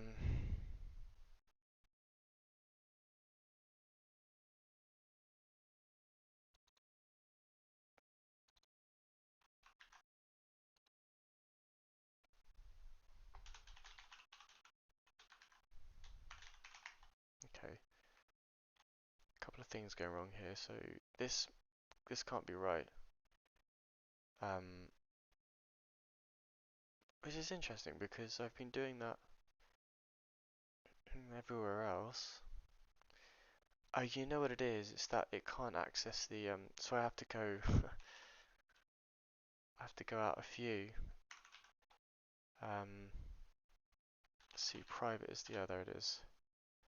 Actors, protein, actor dot h, like that.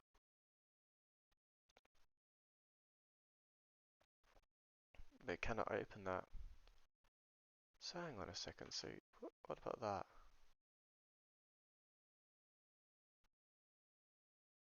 So if I were to go out and then come back in, that should be correct, but it can't open it. Go to document. Nope. Even though it still hasn't got type ahead as well. This is just one of those things you have to just wait again.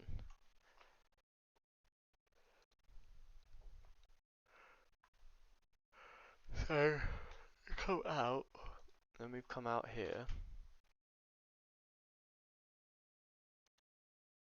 Nothing happening there. That's private. Actors. Nothing.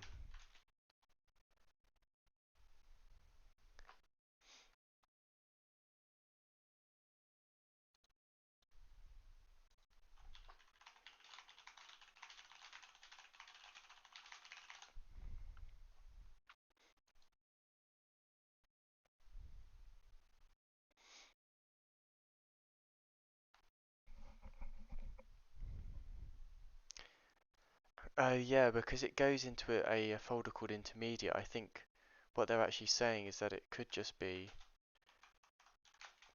accessible like this. Let me just show you what I mean here. There's this folder here, and I think maybe it goes into the build. Not in here, no. Project files, I guess. Okay, but there you can see it is there.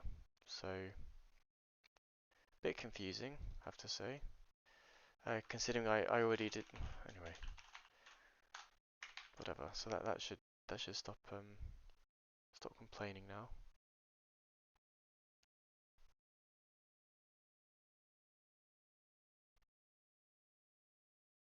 It's definitely thinking about it this time.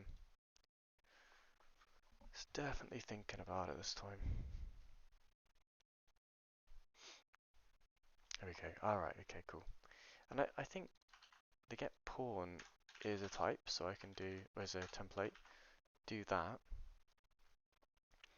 And then I can check if it's available, because if it's available, then we're going to go and load that protein data.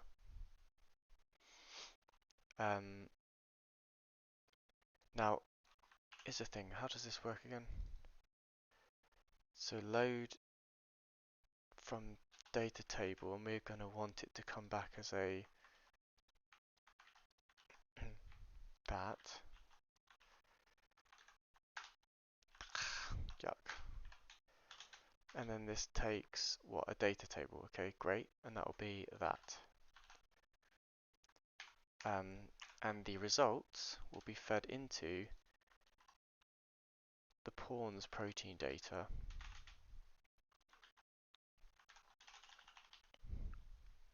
Like so. And I suppose one last thing is this shouldn't ever be empty.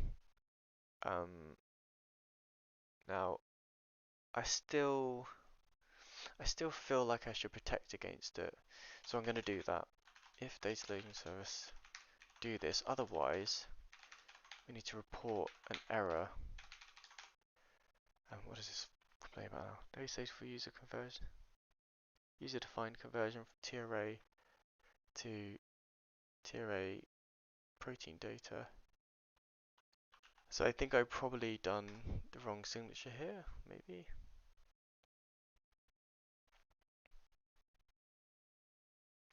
TRA of type T star, TRA of type T star. That's why. Okay, good.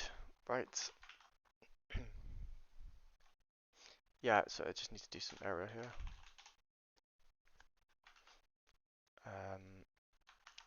Log error C++ Unreal Engine.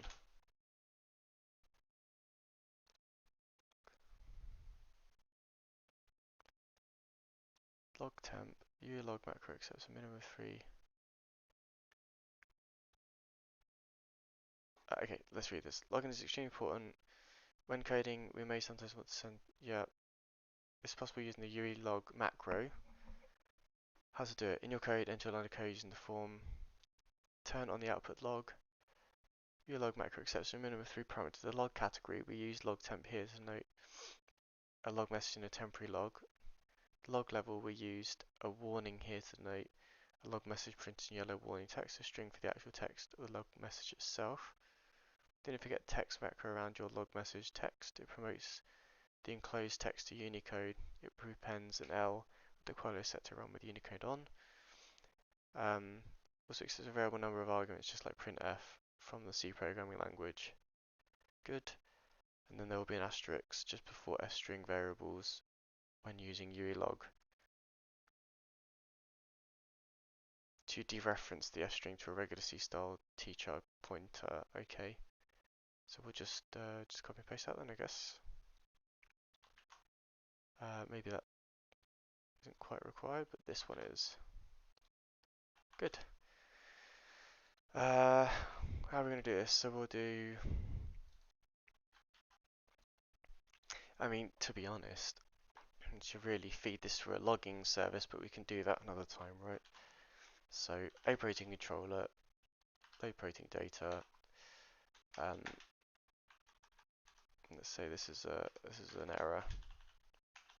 Good. Error.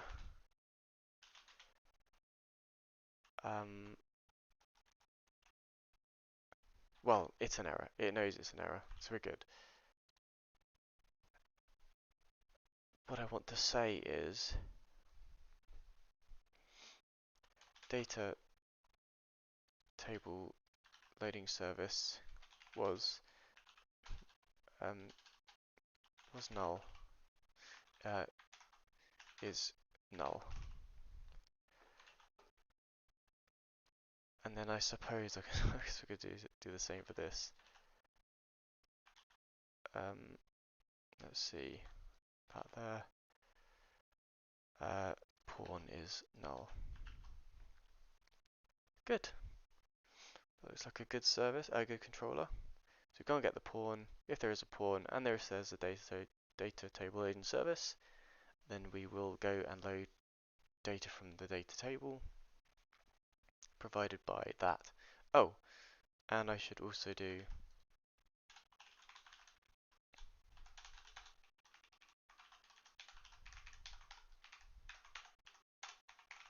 else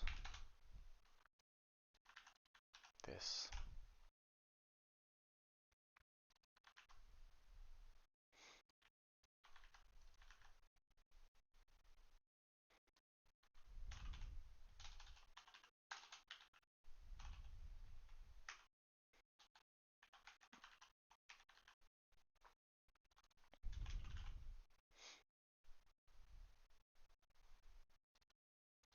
Information maybe.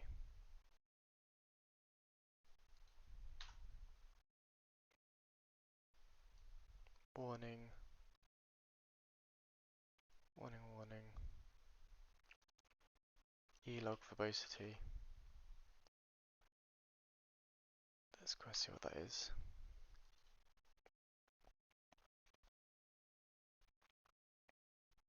Log. Um,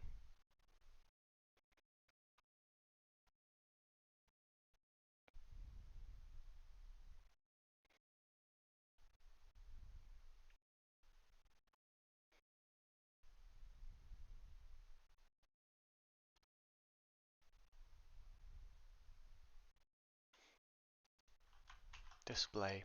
Sounds like the one I want. Or maybe just warning. Actually, could just be warning. Yeah, let's just do warning. We'll say something like must needs to be chosen for the uh, for the protein actor being loaded. I'm starting to see problems with how this is being laid out, but it's fine for now. It's just we'll just get some nuts and bolts in first, and then we'll retweak it after. But I think if a protein has its own data assigned to it, then then if the protein is, well, maybe it's okay. Anyway, let's try this now. So now we have a controller with a load protein data. This is a function that can be called. I need to make this blueprint callable, sorry. Blueprint callable, and that will allow us to call it from within a kind of game mode or something, or level blueprint. Then this will get called, and then it will go into here, and it will go and try and find the protein data. And if the protein data table has been chosen, that means that the controller needs to have been spawned. So okay, so let's go see what happens. But there's lots of errors first.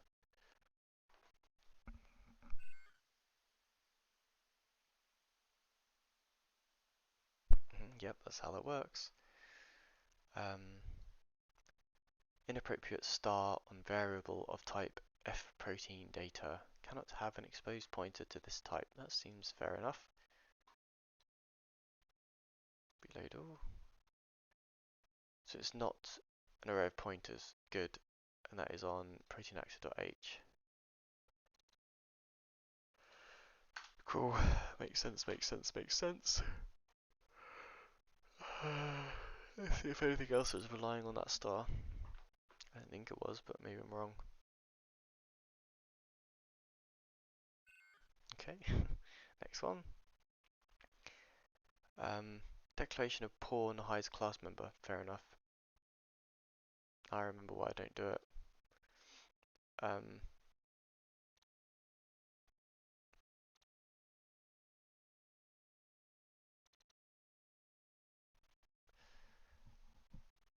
Well, let's call this then protein actor. Let's just call it protein actor.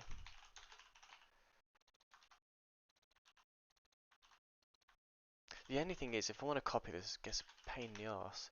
Let's try actor. Let's see if that.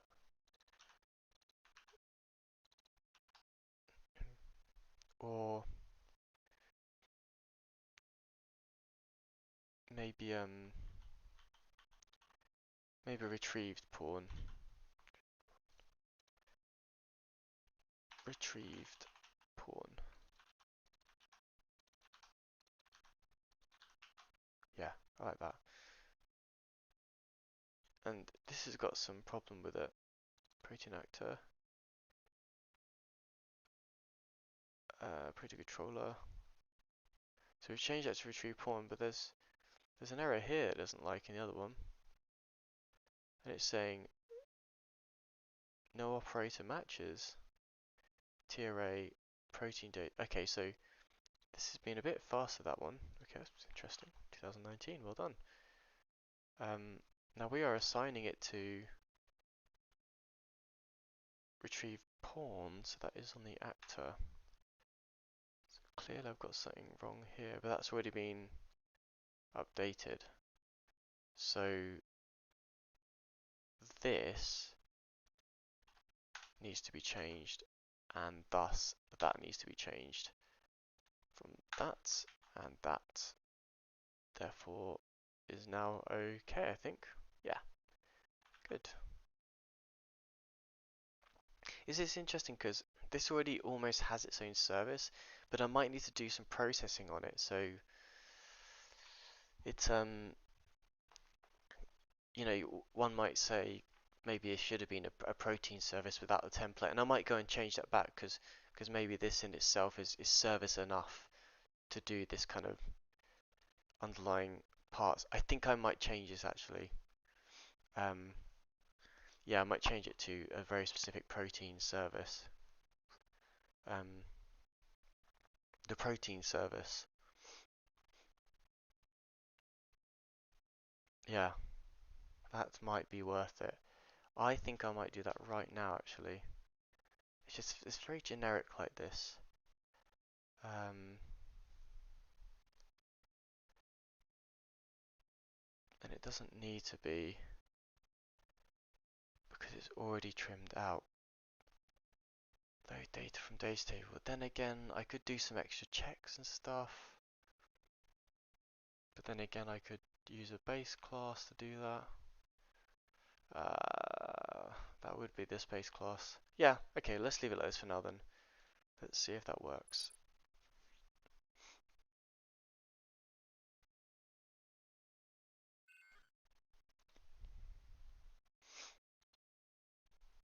What's it saying now? Get all rows, no matching overloaded function found. Okay. So it doesn't like this. Oh, I bet it's because this probably. I think it's 2019 is doing alright, isn't it? Wow, something's changed. So it takes stuff. Okay. Context string. What does that mean, I wonder? Get all of the rows in the table regardless of name. Context string.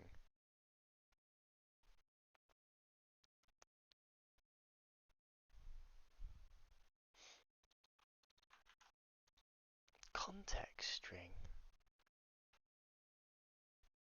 As no row struct specified. Context string. Oh, and this doesn't, I see, so this is an out array as well.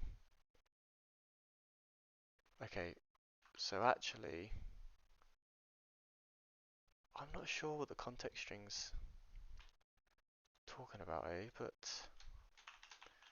not sure about that.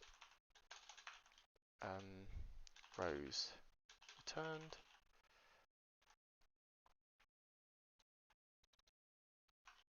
Is that, and then the first entry, and that might need to be a reference. Oh, come on, type ahead.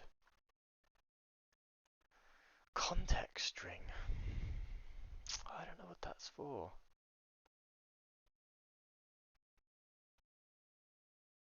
It does not give me much information on that, unfortunately. Regardless of name.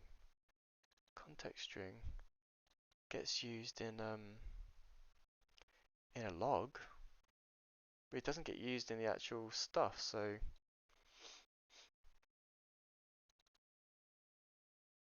it gets passed in.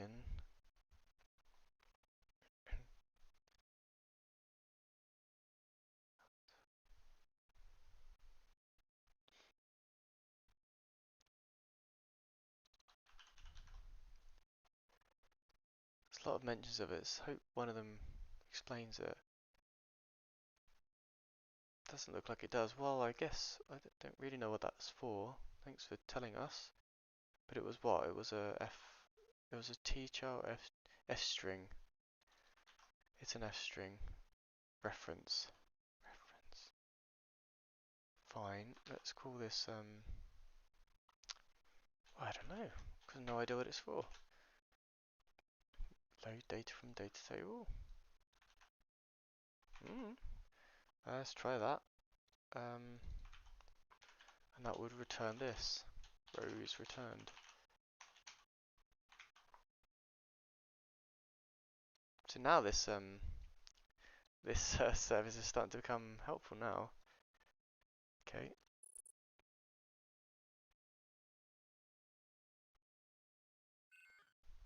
What's it saying now? Error. Get all rows. Void get all rows cannot convert argument 2 from TRA protein data to a TRA, a T pointer. So it wants a pointer to the data, so it's going to return that. At least I think it is. And then that's not going to work. If that's going to array of T pointers, but you can't do T pointers to um,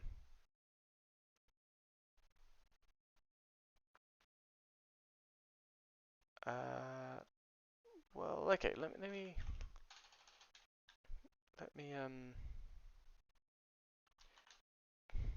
uh, yeah, let's just start up a T array here. Hello, and then we'll just return that instead. And oh, I'm very interested to see what this actually does. So let's compile that, and then we'll attach the debugger after.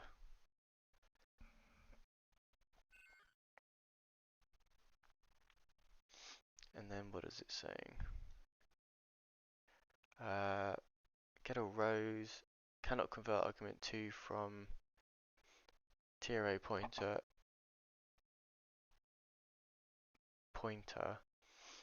to TRA T pointer reference. It does not like that. That's why. Is that what was wrong with it? Could be.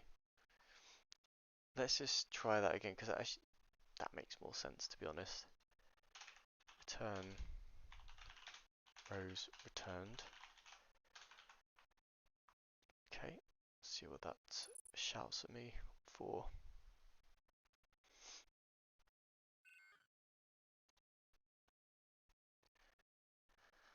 Cannot convert from protein data to a T array. Reference.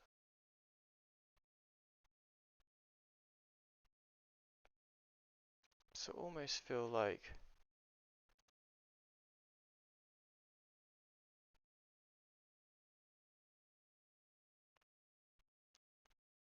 I don't understand this.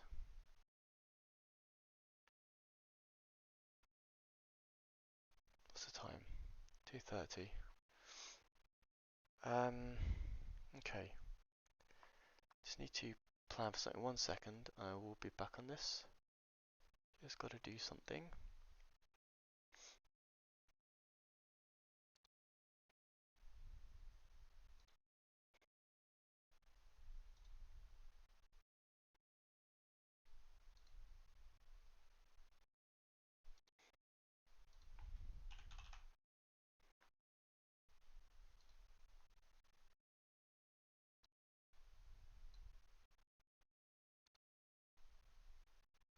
One second.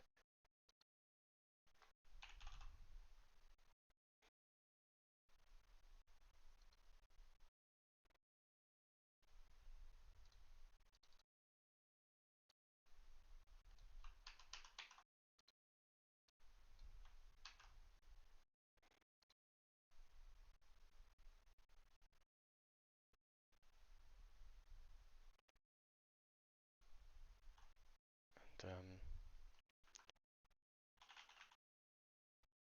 let me just stop sharing my screen for a second.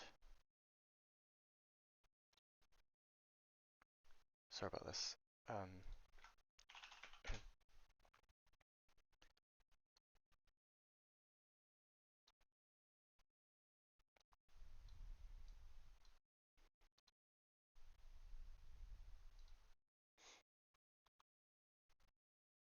Almost there, almost done.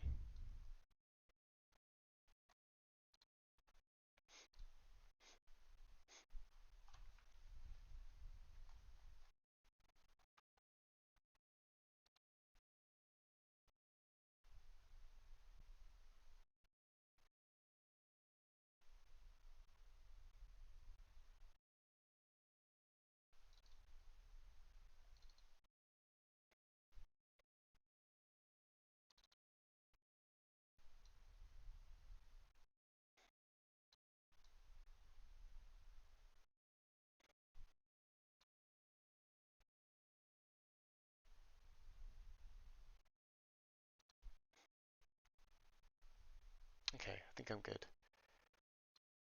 Let me turn that back on again.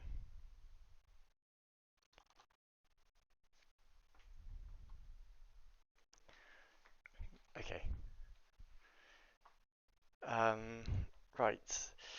I hate these sorts of things. Let's try and see what other people are doing. It's a bit poorly documented as well with that context now. I don't really know what it means.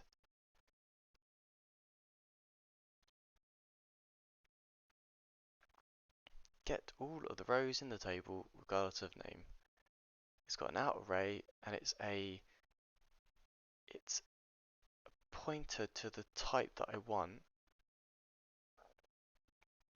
It's a T array of pointers and it's a reference to the array. So this is going to be need to be a reference to it, right? Because I need to pass in a reference to this. But then the problem with the data table thing is that I can't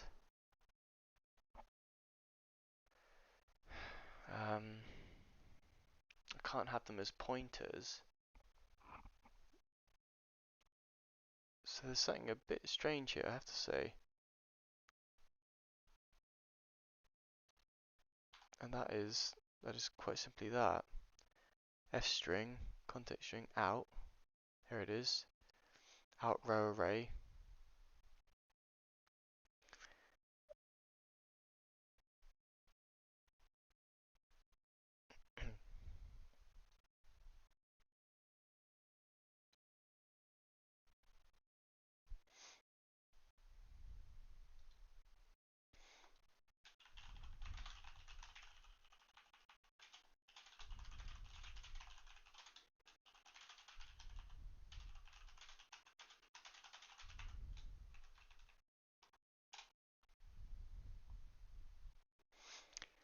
Um,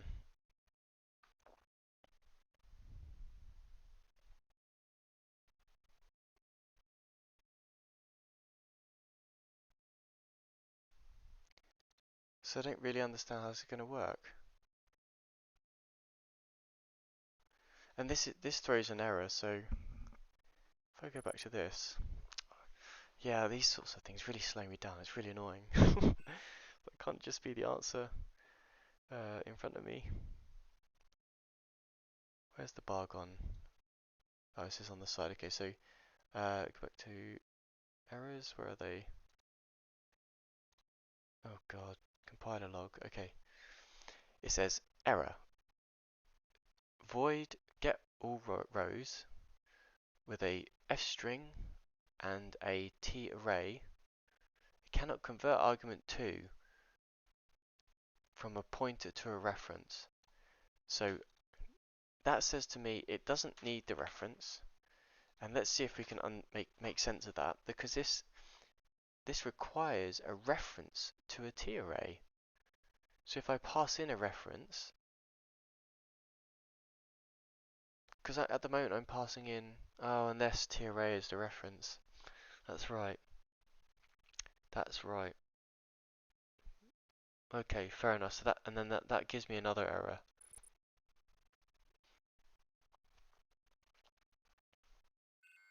And this one says it cannot convert argument 2 from a T array of protein data to a T array T star.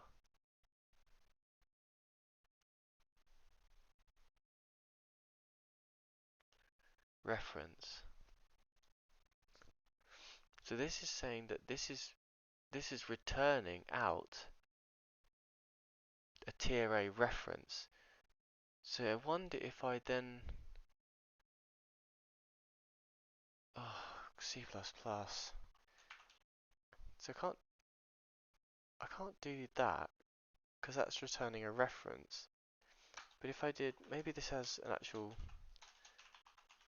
note, and I don't think I want to dereference it. I mean, let's try it. I actually don't know now.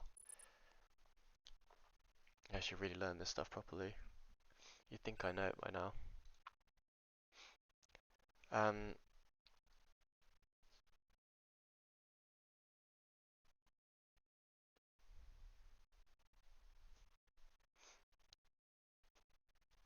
from T array to T array T star.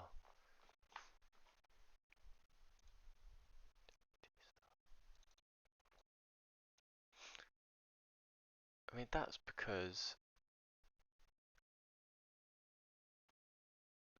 T array to T array T star. It's because you can't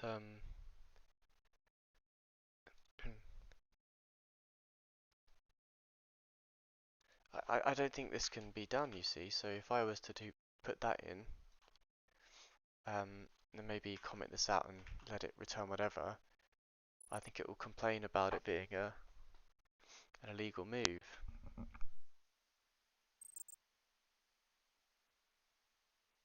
That's so weird. So I've misunderstood something here. So now I have T array of T pointer.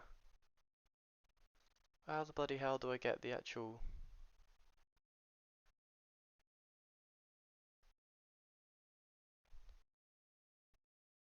Because I can't return that, right?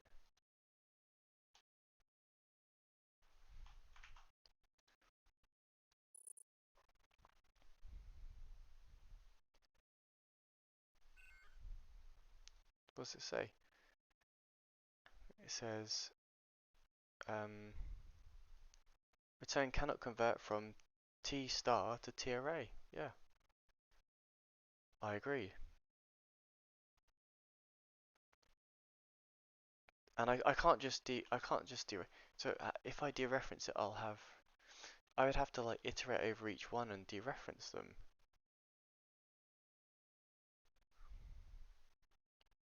And I can't just, I mean, if I go back through all this stuff, it says it can't be used with that.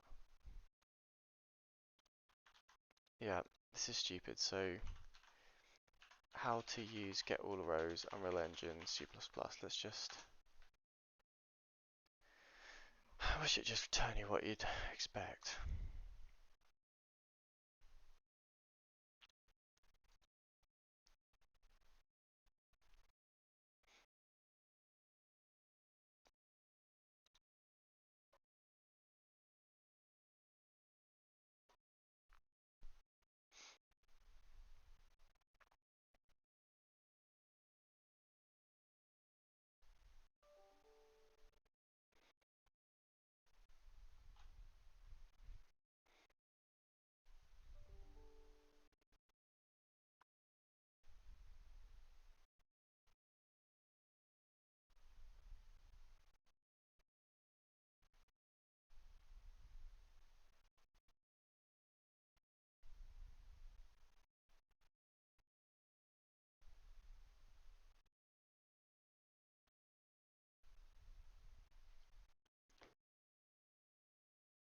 Um,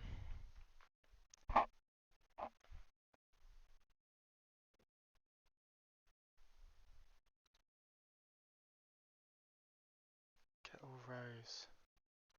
I wonder if I see, hang on a second. Do I have to type this? Let's just go into this for a second. See, it's casting it to a star.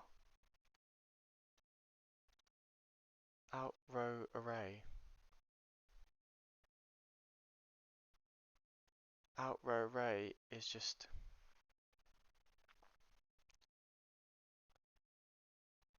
must be just must be a better way. This is not it. This is not right.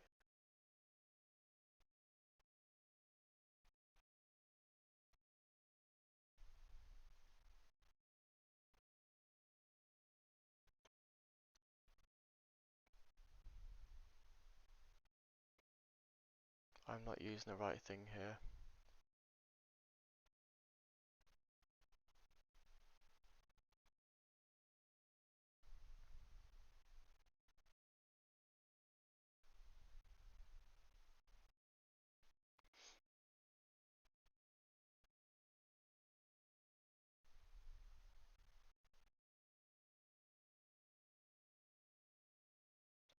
So this is interesting because here I could do for each row and then add them to an array myself.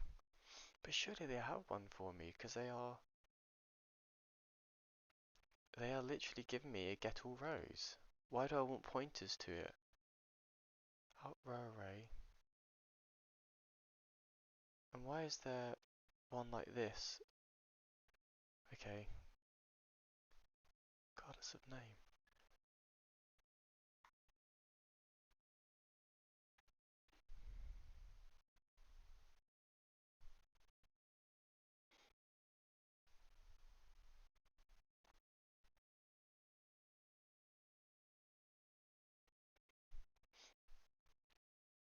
It goes through the rows, gets the value. I mean, is it worth me just doing this myself? And then rather reinterpreting, I just do it myself.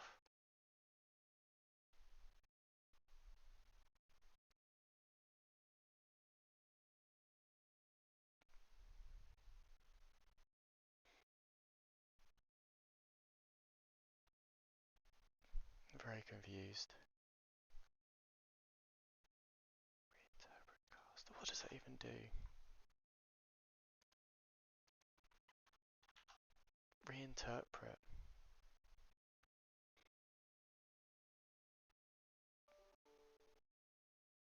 I don't understand it. I don't understand why they've done it. Doesn't make sense to me. Um, I'm not understanding something very simple here. I just feel like I'm going to do this myself. So I don't need that. Out row array. I don't need that.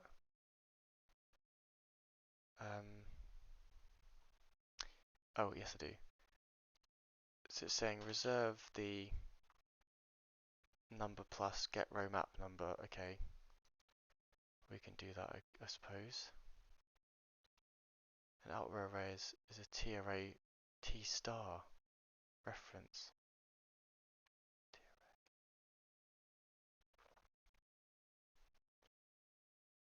Um,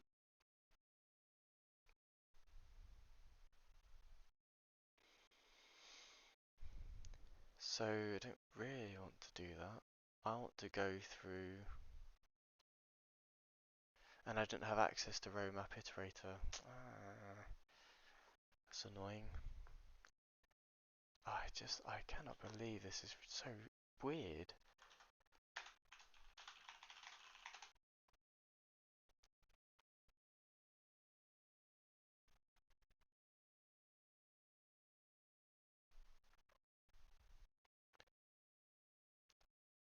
I'm defining a tier array of view structs in my header file like this. Then I'm trying to populate the array with data from my get all rows, yep. I'm getting this kind of convert argument to, yep, same error. If I define the tier array with the C++ and if it compiles fine, tier multiple functions, I thought it would be best to define it in the header and populate it once.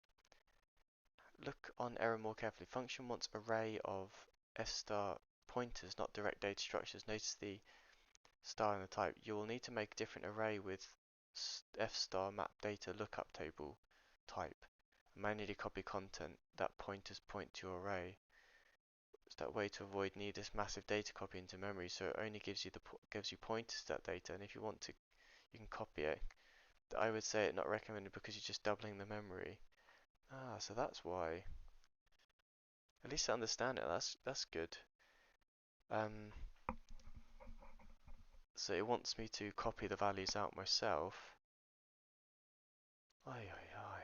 Well, give me a way of doing it, please. Like, I, I mean, it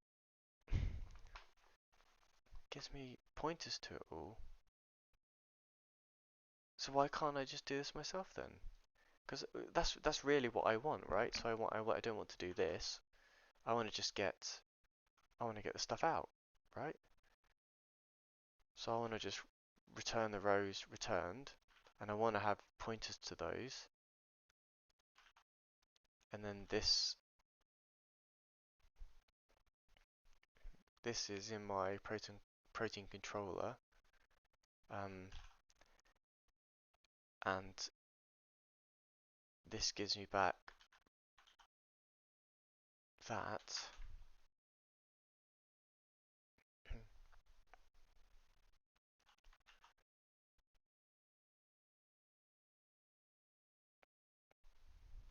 Maybe that will do it. And then um, this will actually be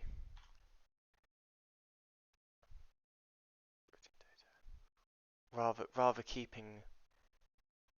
I mean, it should be allowed to be a star, right? We've had this problem already. Let's see where the floor goes. So if I go here and then put a breakpoint here, right? Let's see if that lets us through. It doesn't. What did I do wrong? Inappropriate star on variable of type F proteins. It cannot have an exposed pointer to this type.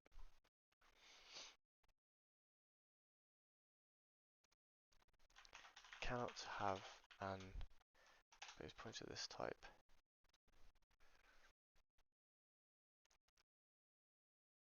Okay, done. Finally found the answer here.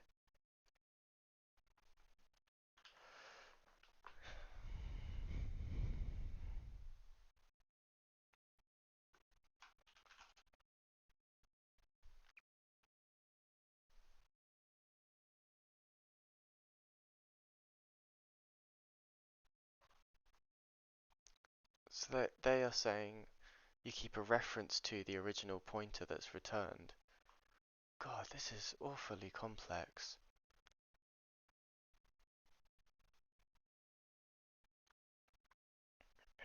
So instead of this, it would be this returns a reference to it all. Um, like that.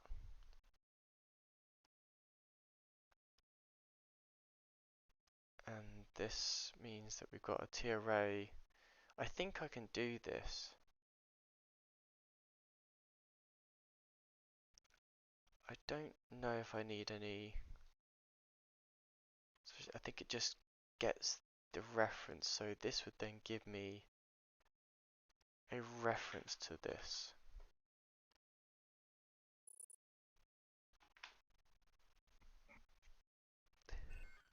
What does it say now? Inappropriate star on variable of type protein data can have an exposed pointer to this type.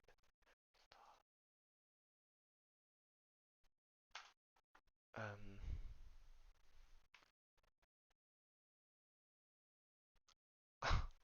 don't know. I don't know what I'm supposed to do here.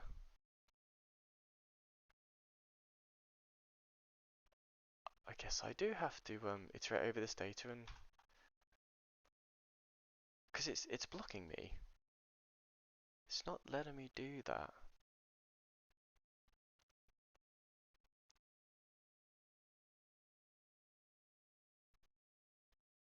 I mean, if I were to just comment this part out, then does that complain? It does. What does it say? Inappropriate star on F2, and that is on protein actor. Oh, okay.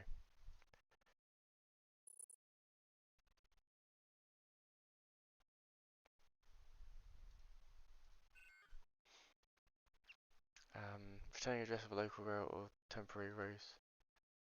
Rows returned.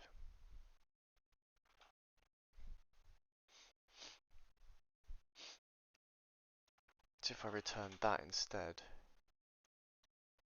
No, I can't do that. So this has to be constant.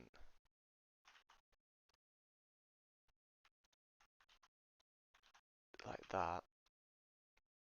Let's try that. I've no idea what I'm doing now. Completely lost track.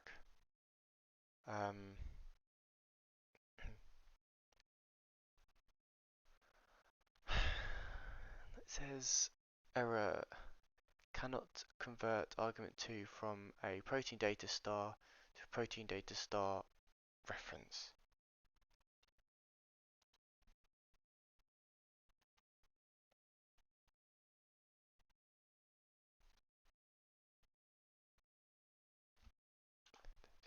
Data from table. Oh, it's taking a long time now. Of course, because so much has changed, you know, since I looked at it. Okay. So passing in a pointer to the days table, and then this gets returned into the happy days, and then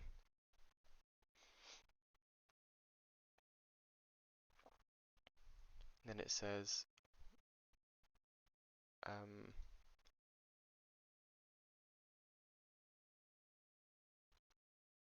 cannot convert argument 2 from F protein data pointer to F protein data pointer reference, and that is here. So that it cannot do that. It can't even do it itself. Because at this point, because this is what this returns, a reference to it. So I wonder if I can do that. And then of course this now really does just stream through. Okay, let's see if that works. Oh, I'm giving up. It's ridiculous. It's not even like, it's just ridiculous.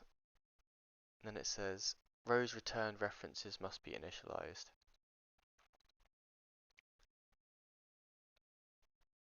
Um,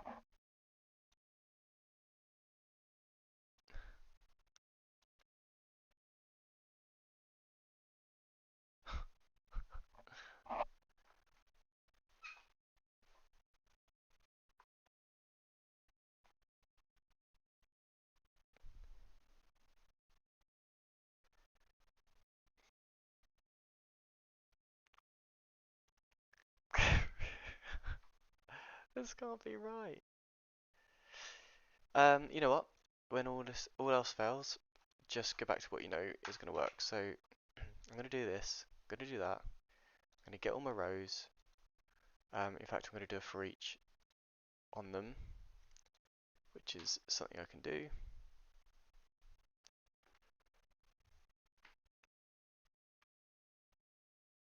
This is where Visual Studio 2019 is a bit slower.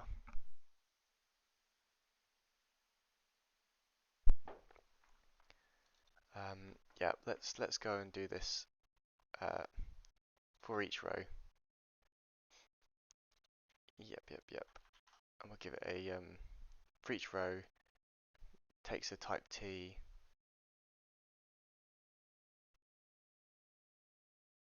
T is what? Reference to a value. Okay. Yeah, maybe that's what they want you to do. I mean, it doesn't seem to be documented, but maybe that's just Google not finding it. Let's try that then.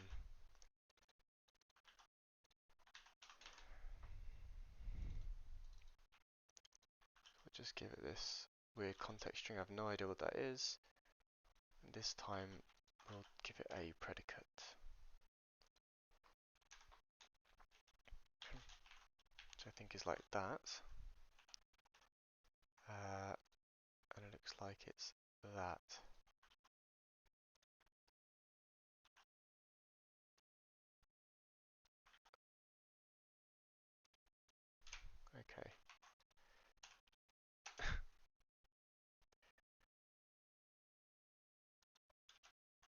Is that going to help the... Yeah, kind of. Oh my goodness, what?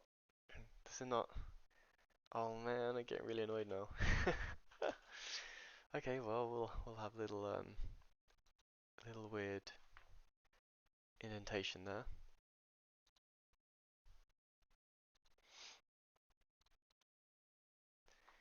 And then rows returned is going to be a T array of type T, rows returned, and then we'll just keep adding rows returned dot add. That needs to be passed through into here. Add, and then it'll be the value. Okay, whatever. And then we return that instead. Don't like it. Don't like it. That should be a less annoying error though. Overloads have no legal conversion for this pointer. TRA add, two overloads have no legal for this pointer. So value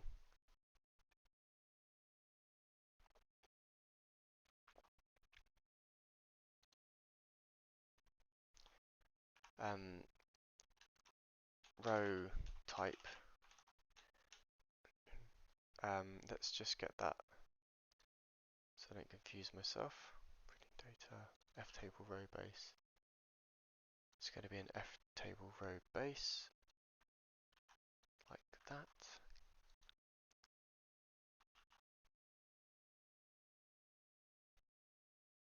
Well, actually, I should just do, yeah, it should be table row base type.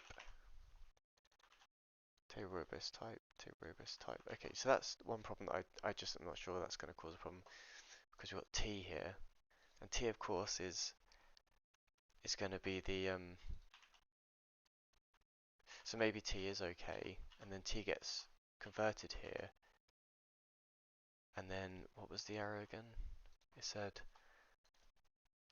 add two overloads have no legal conversion for this pointer. For this pointer.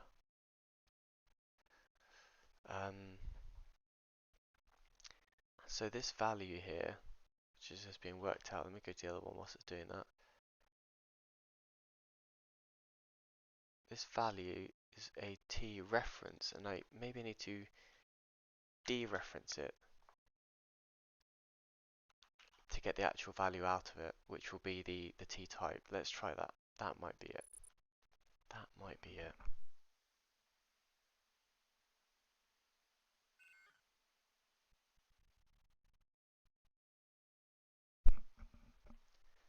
Illegal indirection.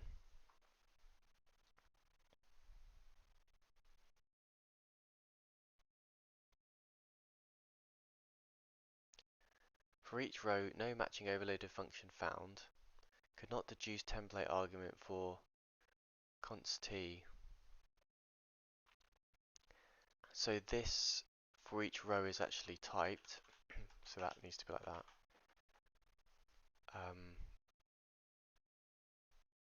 Yeah, I think that's what that was talking about. It is typed. Yeah. Now it's a little bit confusing with the t being passed out and then it comes through here. Kind of. Maybe. Let's give it a try anyway.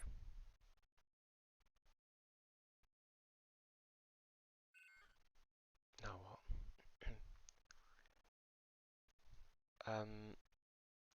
See, illegal indirection. See reference to function template instantiation. TRA protein data. Load data from table. Data table being compiled.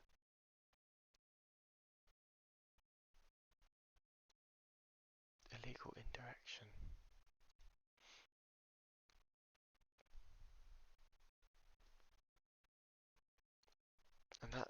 is a void, right? That's void.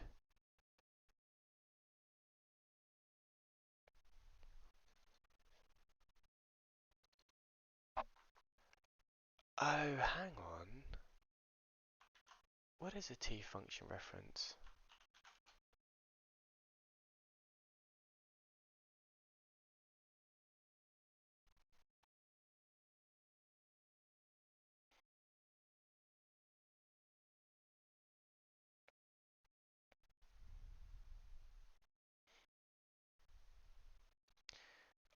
I do wonder here.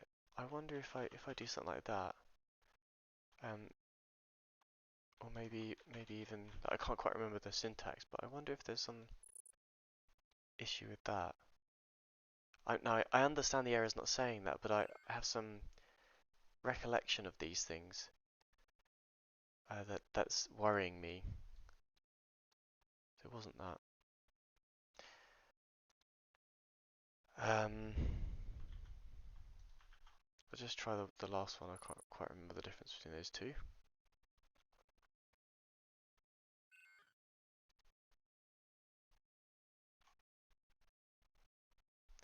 This is different. So it says error. Row's return cannot be implicitly captured because no default capture mode has been specified. Okay, so maybe that was fine. And the second one is it's complaining about what again? The T type is a reference to T reference. So if I've got a T reference, I want to get the value of it, and I want to add that to my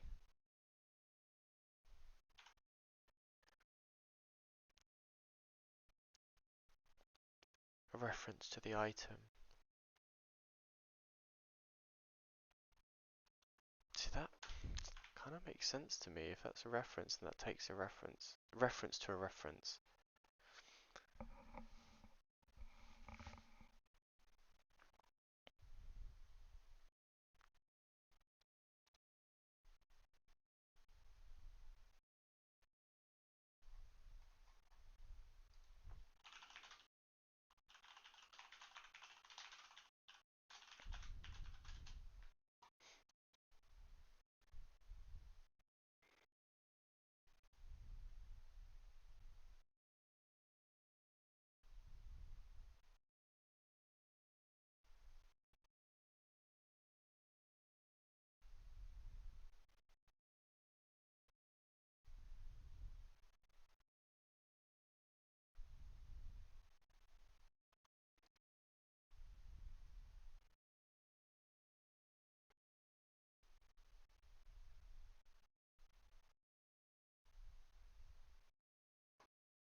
Okay, well, let's just also just put that because I hadn't tried the equals, and I honestly I don't remember the correct symbol, and it's roughly like that.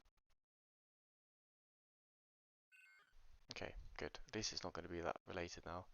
So this is add overloads have no legal conversion for this pointer. Overloads have no legal conversion for this pointer.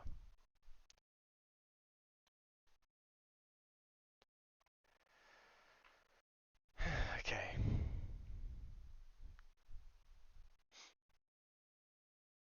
I think it has something to do with const mismatches, but I don't know where or why. Oh look, as well that doesn't help. Um, let's just make sure it's not.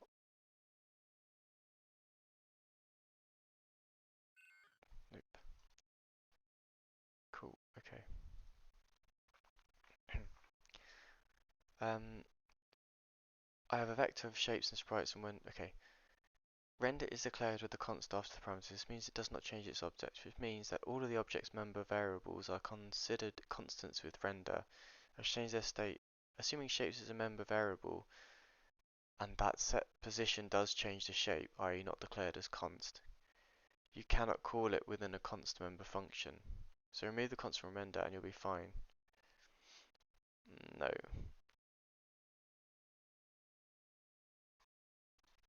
Unreal Engine. Oops, didn't mean to do that. That one.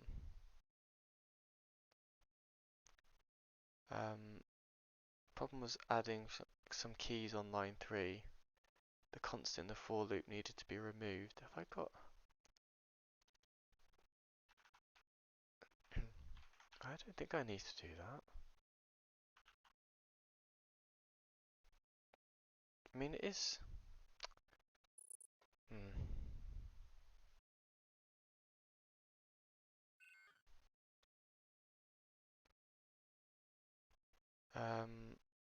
Two overloads have no legal conversion for this pointer. Okay, so now... See, I don't understand this part, but if we've got a reference, we want the value of it, so I'd have to dereference it. And I think that might be what that was talking about, but then I've done this before, so it wasn't working then. Yeah. And then you've got the legal indirection, which is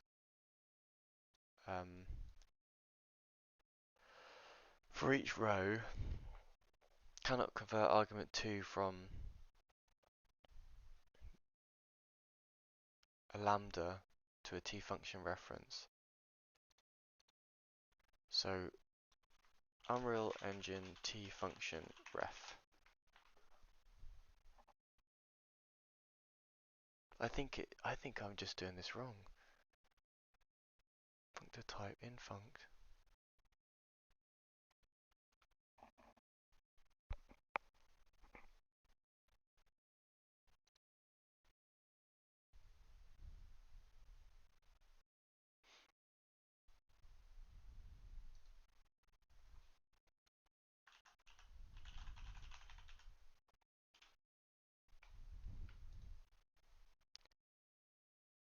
So this is saying represents a copy to something callable.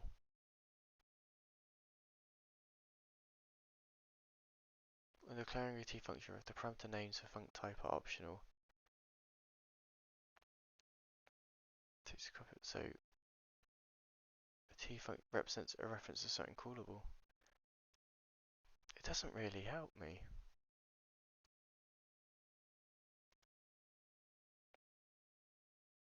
Basically, it's its own way of C++ lambdas.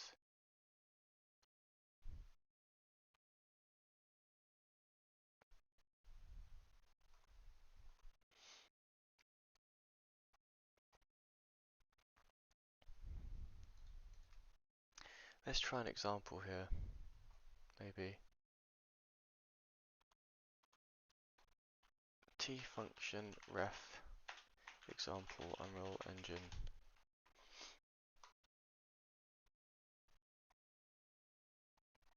Any examples? We delegate the assignment operators because we don't want it to be confused with being related to regular C++ reference assignment, i.e. calling the assignment operator of whatever the reference is bound to, because that's not what T function does, nor is it capable of doing it. Great.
I wonder if I can get an example of this. So if I go through to that, and I go find references.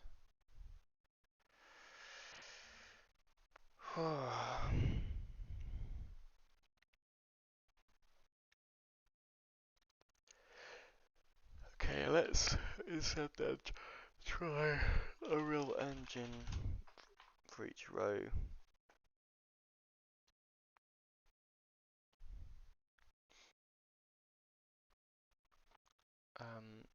C++. So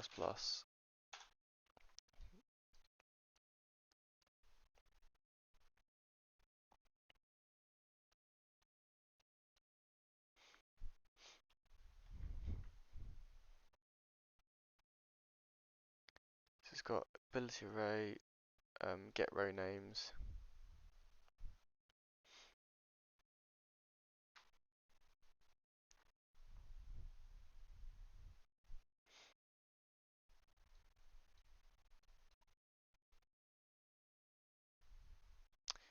Oh, that's interesting. Row map. IT.key has a key from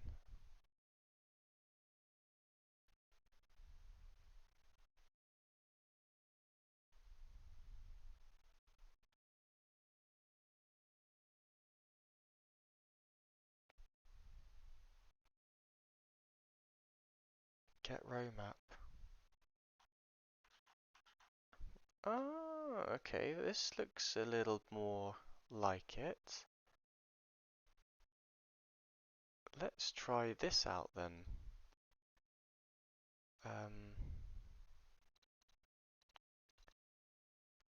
Data table loading service here. So it's saying that is a thing. So for auto A in like that, and then we'll be able to add here. So what's the auto here?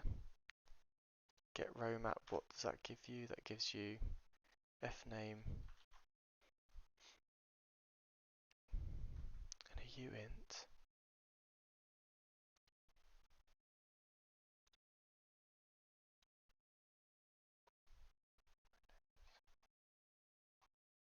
Um,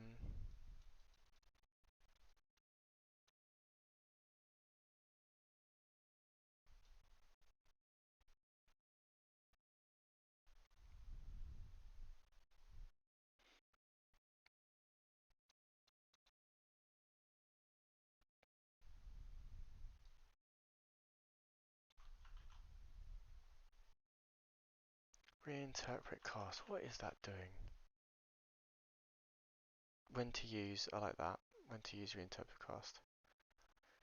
That guarantees the following. Static casting a pointer to and from void pointer preserves the address. That is, in the following. All point to the same address. Reinterpret cast only guarantees that if you cast a pointer to a different type and then reinterpret cast it back to the original type, you get the original value. So in the following. Okay. Unreal Engine interpret.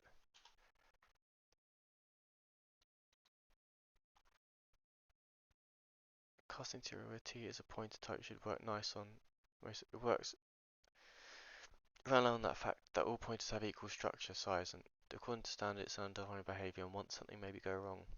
The current implementation of all TRA pointer templates generate the same code, but there is a pitfall if you decide once to cast TRA pointers to any of its non-primary parent.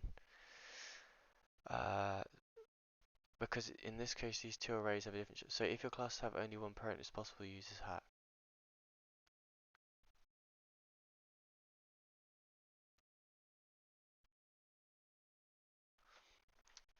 Okay, well, that's interesting to say the least, and I think we're getting there.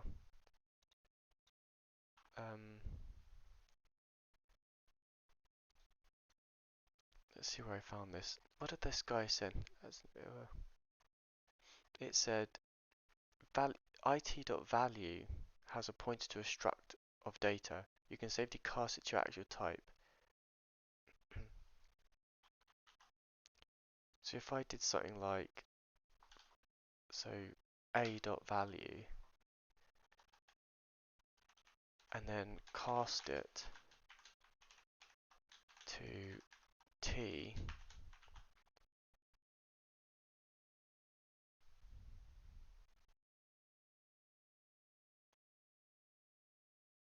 and this will be row map,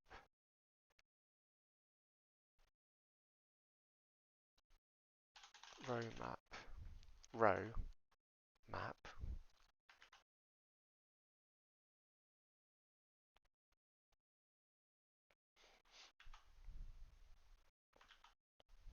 I guess we'll give that a try. So now, load data from table is called by the protein controller,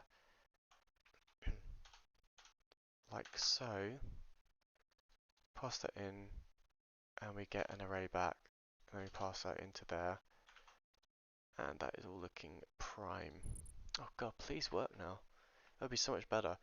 It's weird how you have to, like, you'd think they'd give you, I don't know, a function that would give you just the whole set of rows, right?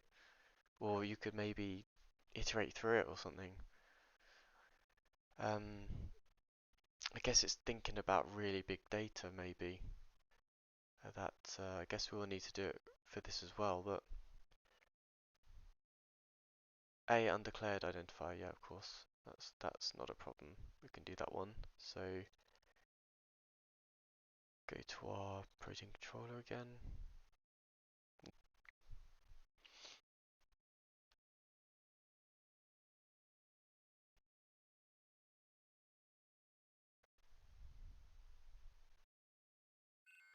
Oh my god, what now? Error. TRA add cannot convert argument 1 from to pointer to reference to a reference. Um,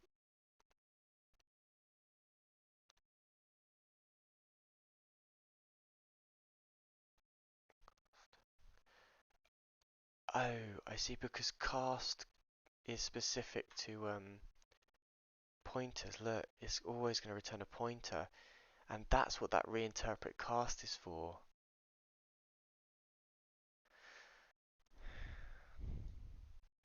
Now this is saying I can dereference it. No, it's a pointer.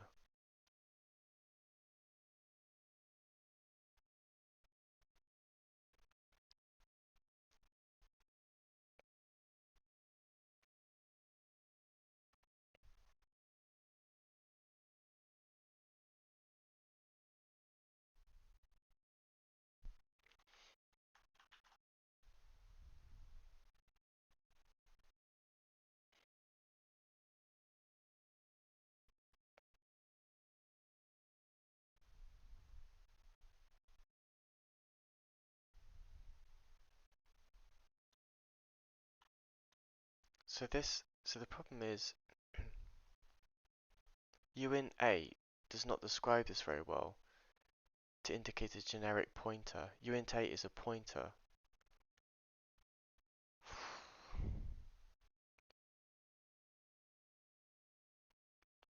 It's a uint8 pointer.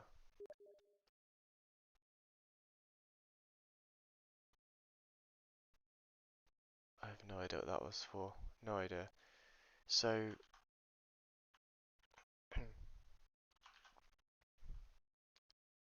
I wonder if I can. So this is giving me a pointer, and I want to dereference that point. So can I do that? No, it would be that.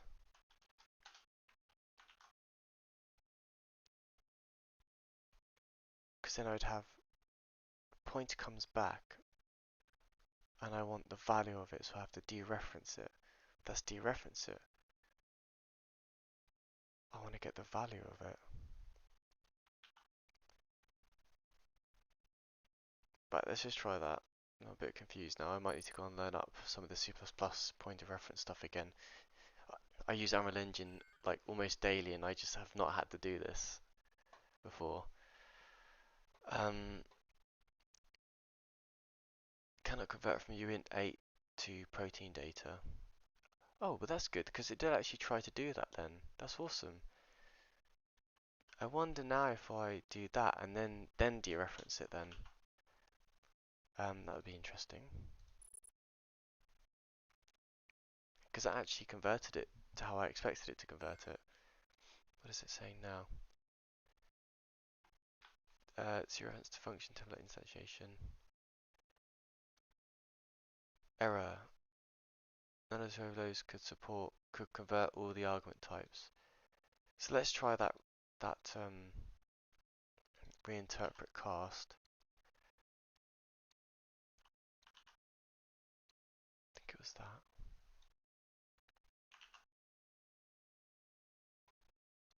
And I think that's still going to fail because the value is a pointer.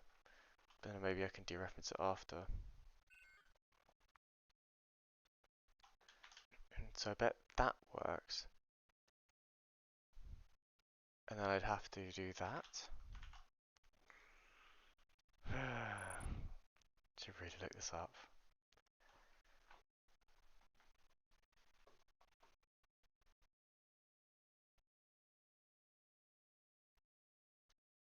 So it says objects have the same fully qualified name. It seems to have done something new. Interestingly, it's building.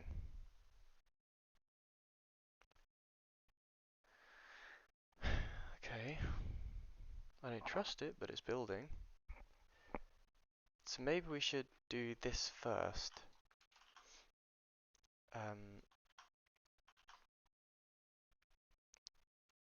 Pointer, and then add dereference pointer like that's a bit more obvious, right? Now build it. If that's really going to work like that. Syntax error, yep.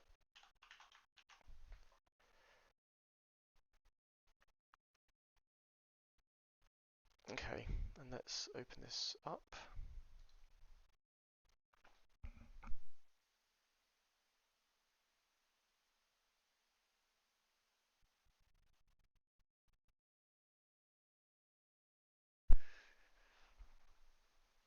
Oh, dearie me.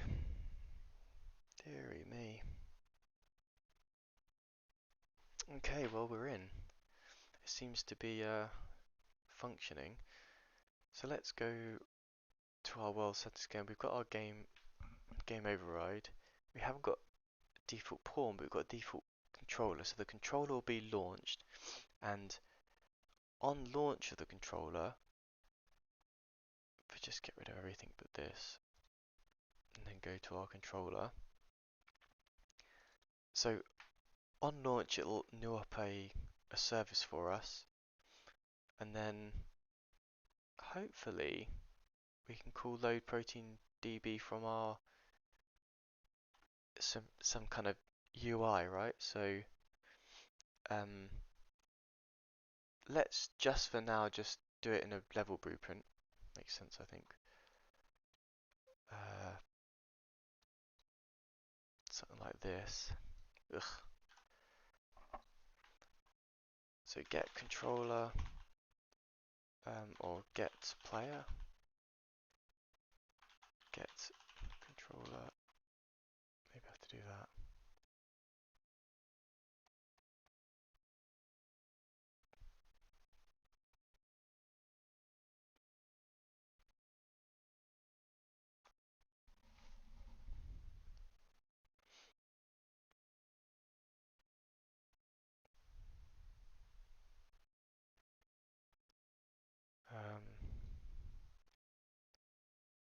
Get owning player controller.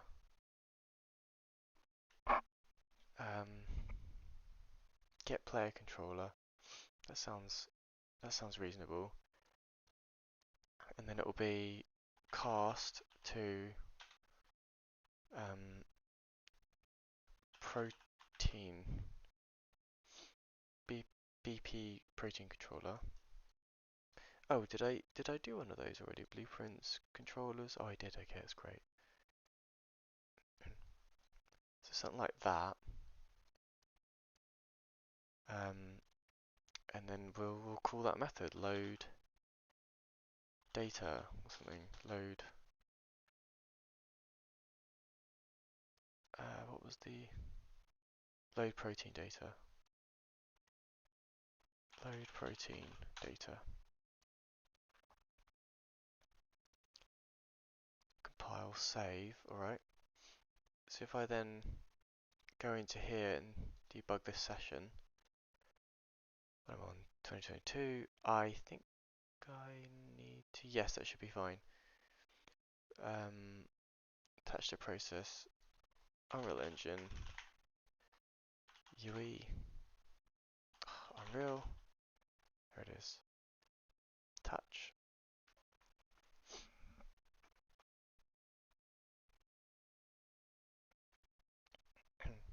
No, it doesn't like that, so does that mean I need to compile again? It does. That works now. Okay, cool. It's just freezing. Okay. So now, if I go run this, what happens? Nothing. Oh, that's interesting. So this, is this actually loading this at all? It is. Okay. And is this being called? It is. But the retrieve pawn is not being called. Pawn is null. Okay. Well, that's good then. So what I could do, just for now, if I can put in a I can put this in as a default. Oh, of course, because it's not a pawn. Oh. Yeah, yeah, yeah. So I actually do need a player here. Okay, fine. Let's just do that then. So if we do pawn, so I don't think I need character because I'm not going to be moving around and stuff, and I don't need you know, I don't need all the static mesh for your character. I guess this pawn is going to be um in a sense just part of the boilerplate of the controller. So fair enough. Let's go for that then. So let's just do a new C++ class. Pawn. Call this pawns because we're going to probably have quite a few of them. Then I didn't realize I'd need that. And I'll call this the protein pawn. Or actually, no, maybe something more generic, which would be the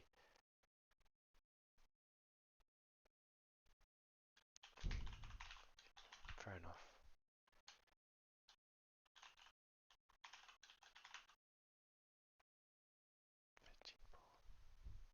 So it makes me think now, should I have made it an actor or should I have made it a pawn? Because everything will be controlled by controllers.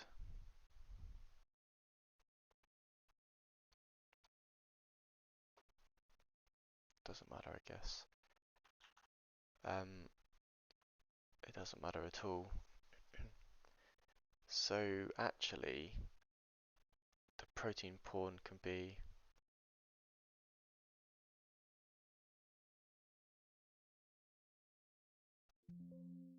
yeah, they can all be pawns instead.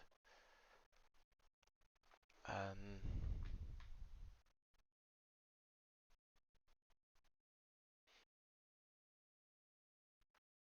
I mean, what does a pawn actually do? I've kind of forgotten. What does it come off of?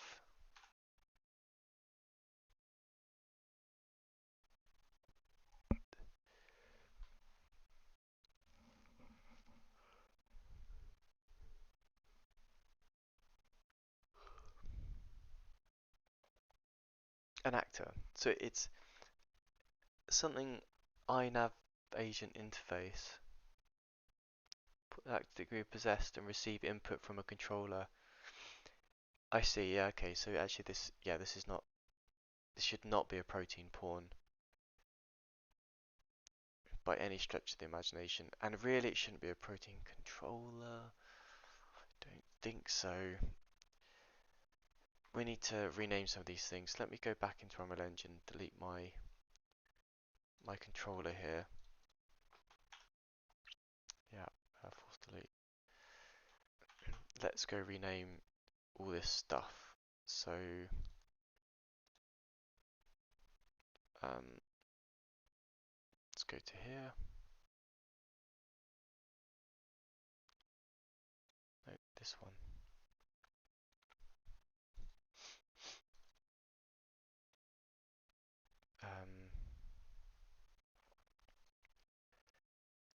So this should be called a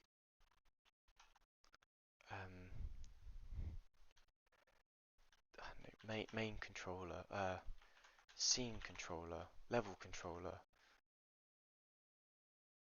This should be simulation controller,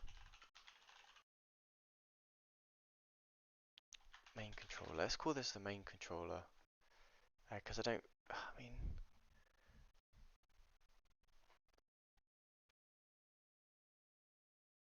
what is this? What is this going to be used for? Primarily for receiving input, um, dealing out operational things based on input. Then, and then the pawn itself should be regulating, or the protein itself should be regulating what it's doing. So, main main controller. Yeah, why not? That seems reasonable, I think. We'll call this main controller, and we'll call the other one main controller.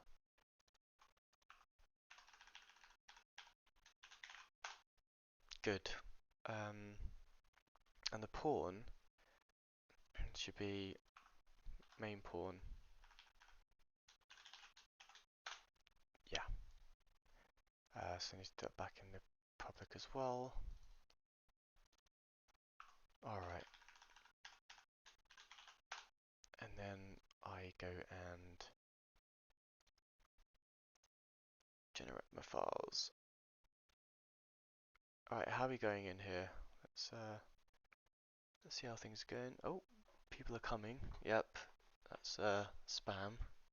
Always good fun. Let's try and delete those. Report. Unwanted commercial content or spam, yeah. Okay, and then report unwanted commercial content or spam. Okay. Good, okay. Interesting how there's 4.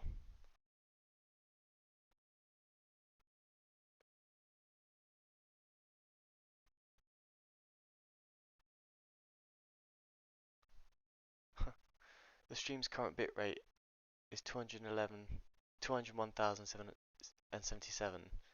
We recommend a bitrate of 4,500 kilobits per second. Oops, okay.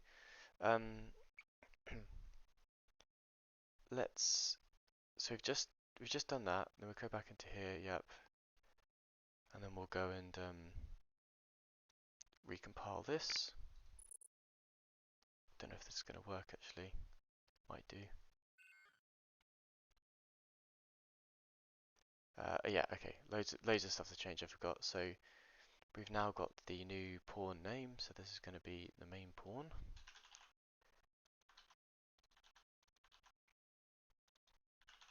Not tickable.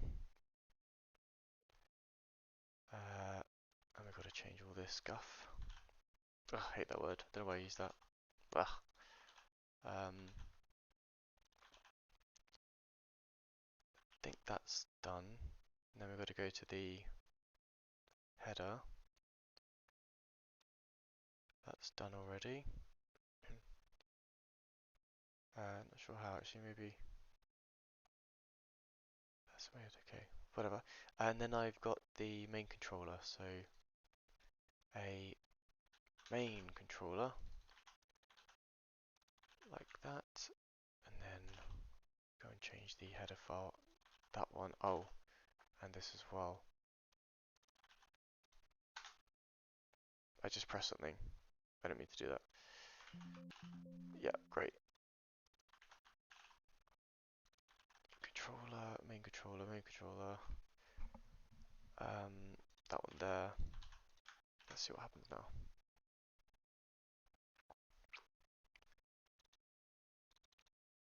Main pawn. Oh, a main pawn. A main pawn. A main, a main, a main. A main. And then what's this one? That's fine. Build, build, build, build, build.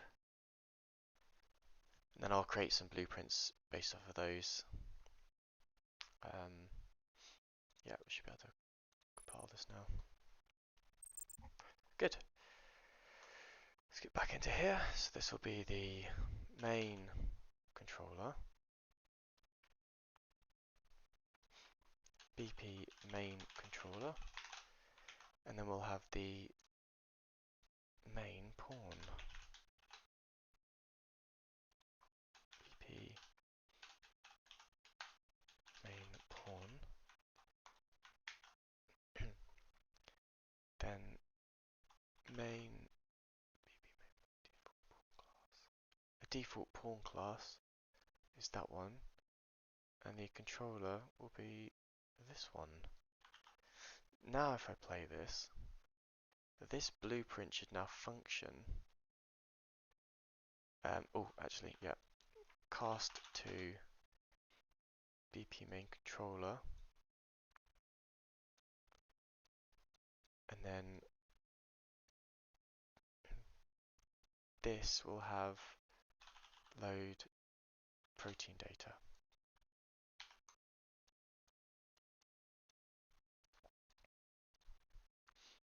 Let's see the crashing. Alright, yeah, I need to actually debug, don't I? So let's just close all this stuff. Then I'm going to go to my main controller, and hopefully some of this will happen now. Debug, reattach.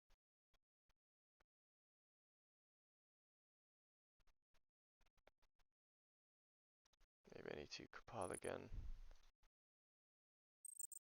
Nope, something's wrong here.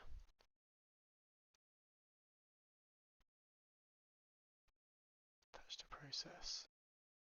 This one.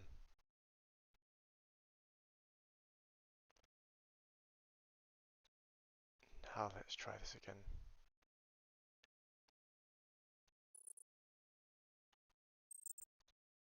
Oh, we're not getting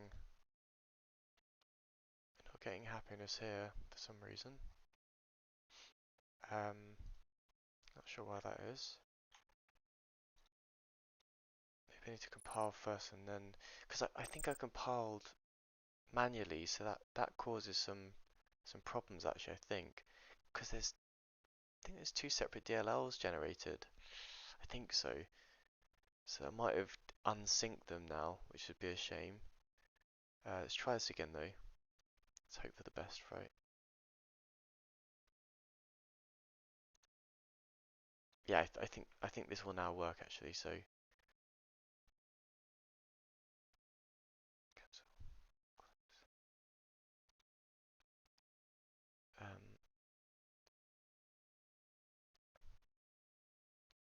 Sure. So let's go debug. Ugh.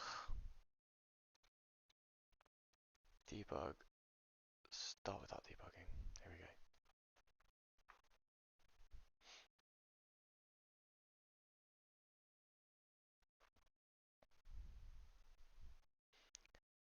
Then we should be able to attach. Attach to process, Unreal, there it is. Are we going to be happy now? Loading symbols.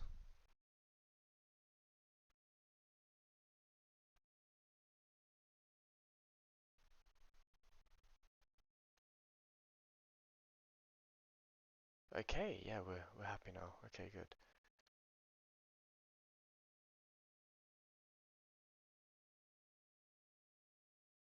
play this. Okay. Ah, so pawn is null still. That's correct though. That's actually that's just my bad code. So I was like, well, I close all the windows.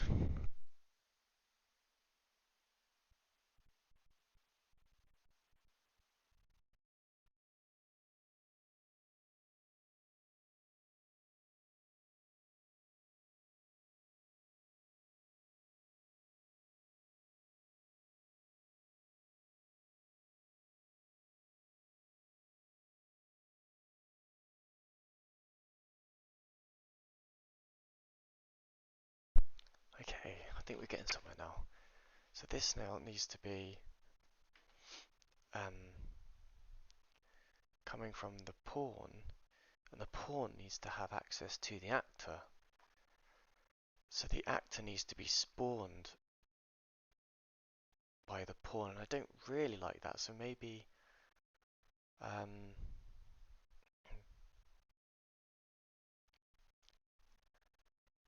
well, how are we going to do this? I suppose what I could do is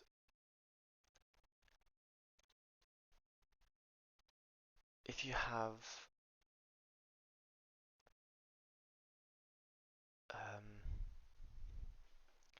oh, let me think about this. Okay.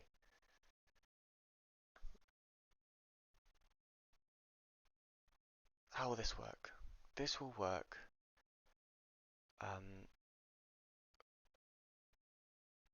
We're getting into the kind of silly details here, so I need to be aware that I don't want to go too far deep into this.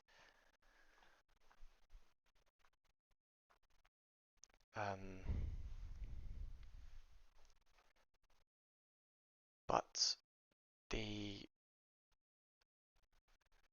so we have a main controller and a main pawn, and these are spawned into the game at the start of the game.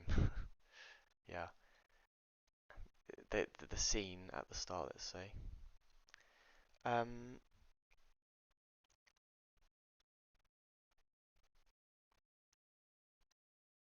so do I attach my stuff to the pawn or the controller? Well, the controller is very specific to receiving like input, so we don't want to put it there. And the pawn,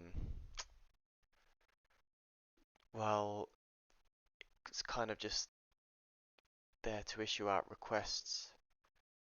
Well, to be honest, the pawn isn't really doing anything, at least at the moment. So this has probably got a kind of a blue cross through at the moment. And then now we could have the game mode. That could be the bread and butter of it all. So the game mode could ask, where's the data for the protein? Or it could ask, so this is the game mode, where is the data for the protein, or which protein should I be using? So I'd have blueprints of different proteins.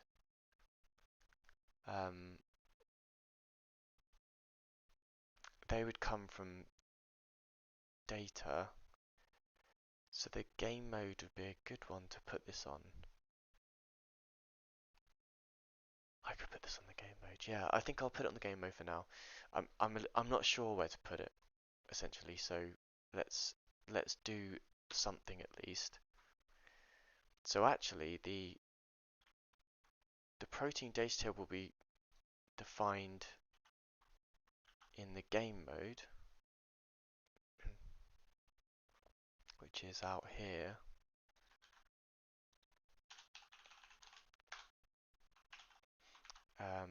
Need to make sure I've got my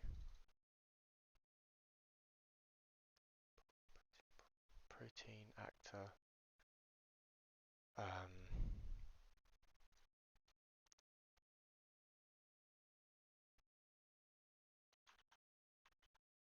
I forgot where I just edited that from. Protein data. That's not it. That's not it. Nearly there. Protein actor. Okay, .h, right. And then that will be the data table. Good. Yikes, oh yikes. So then data table loading service.cpp .h. No, what am I doing? I'm completely losing track now. Getting a bit tired. That one there. So now if I go and recompile,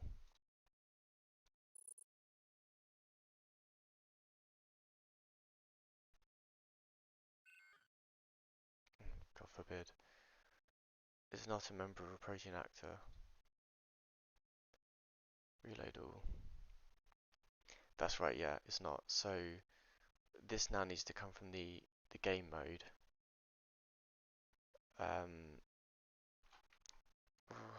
Gosh, yeah, okay, we can do that though. That's fine. So I think it's get. It might even be U gameplay statics. Oh, I can't remember though. U gameplay statics or get game mode or Unreal Engine CPP. Gosh, I'm really glad that came up. It is U gameplay statics. Thought it was, which comes from this. It's doing that Windows 11 bug. There, I really don't like that bug. Where you try to click on something, you have to click it like a million times for it to come up. Don't need that here, but need it in here. And then this will need a... No, that's wrong. I'm an idiot. No, that's... Gosh, what we're doing. That needs to be on the protein actor. The controller? Ah, that's where I put it. Yep.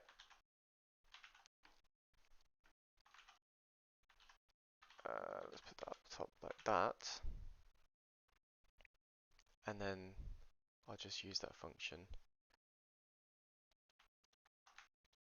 Get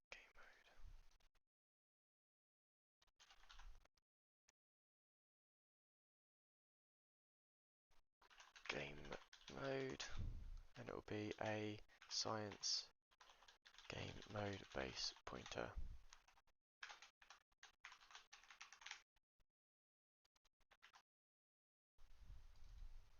Or can I? Is that typable? It's not. Ah, that's a shame. So that would be cast to. And what's this? Is get world, yeah. So I need to be careful here. So u world equals get world, and then if world, then do this stuff. World goes in here, and then want to get it, and then we want to probably cast it after. So get game mode, what does that give you? That returns a game mode base. Game mode base equals that, and then if game mode base, then do this. Okay, and then we want to cast that to this, and that needs to be included then.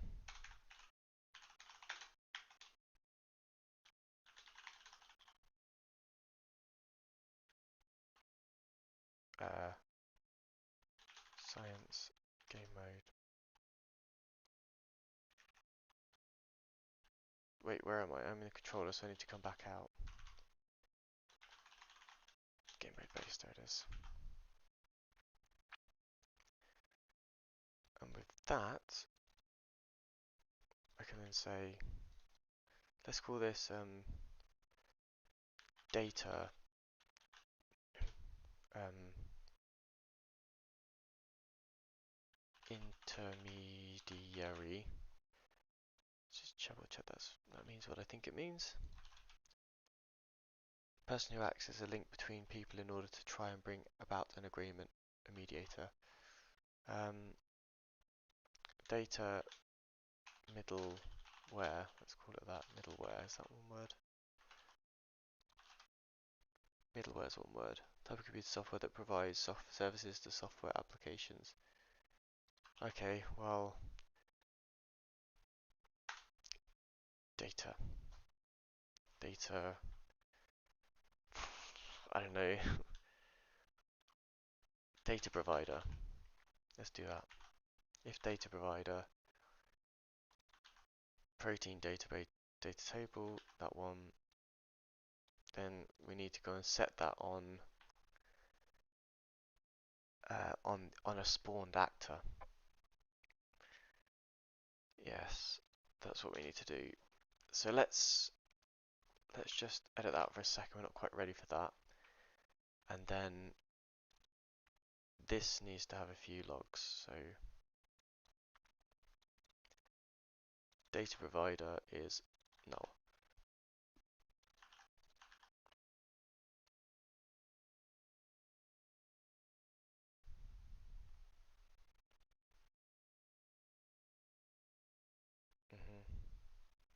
Yep, is null is null. Okay, and then we've got a few more up here, right? So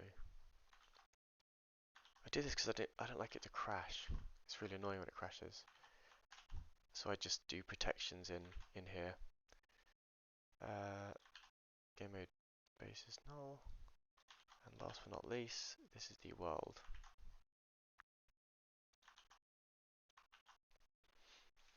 Error, error, error, warning. Yeah, cool. Needs to be chosen for the protein actor being like for the chosen in the game mode. Science game mode. Good.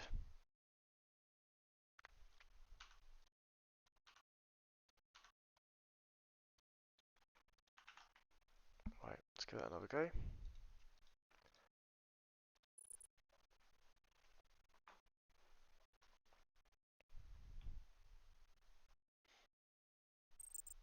Cool. So now if I go to my game mode, I should be able to select a data table, which is there, compile that and save it. Now, if I go and play, and I make sure I'm debugging, which I am, here we are. Ah, that's interesting. So it's null. Okay, so I guess I need to do this on begin play maybe. It's interesting. Didn't know I had to do that.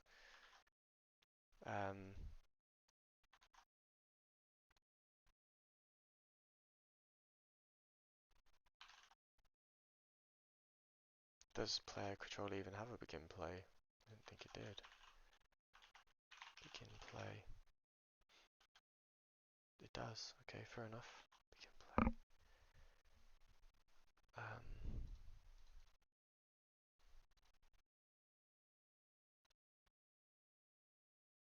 Fine, whatever.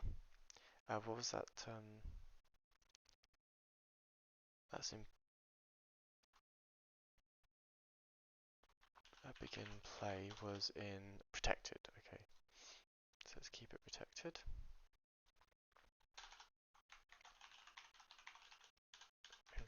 That one.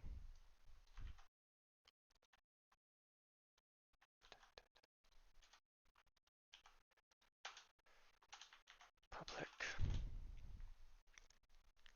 Ah, you know what it is? It's that.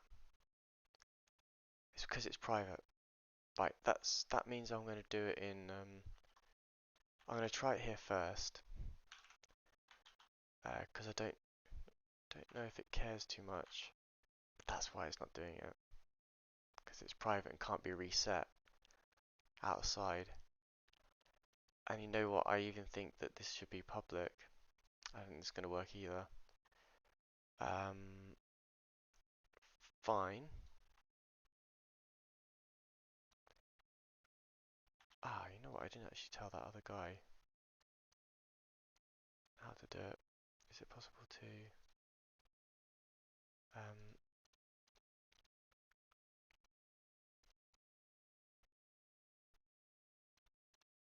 Ah, damn it. Sorry, person. I really wanted to help you there, but no, I've lost your. Ah, here we go.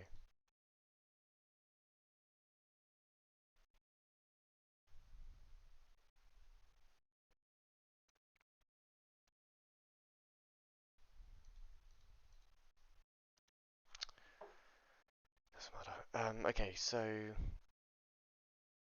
I've done that. The controller on the game mode. I've made it. I've made the controller protected now, and we are hoping that that stops that problem. Which it might, but I don't think it does. So I was thinking that can't be right. Anyway, let's see though.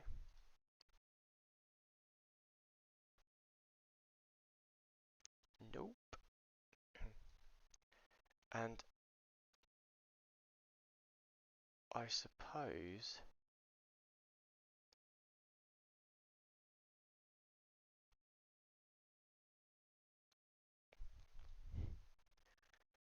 um,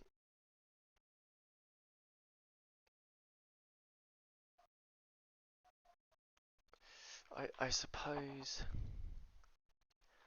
maybe public won't even work. Maybe that's not how that works then. Let's go to try anyway.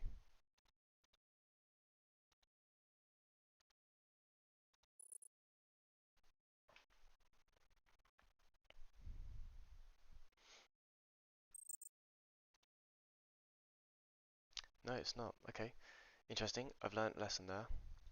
So you can't use new object in the constructor. Let's get some just proof of that as well. New object in constructor. C++.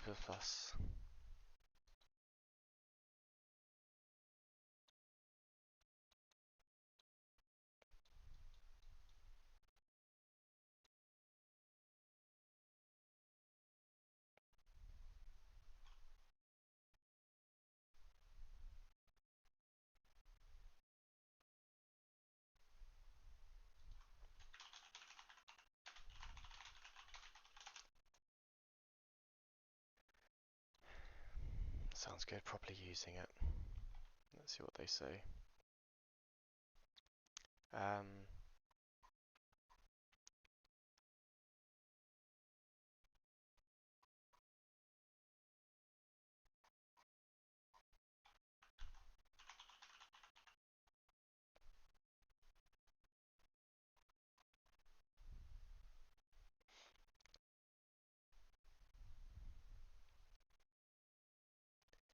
Can new object be used in constructor?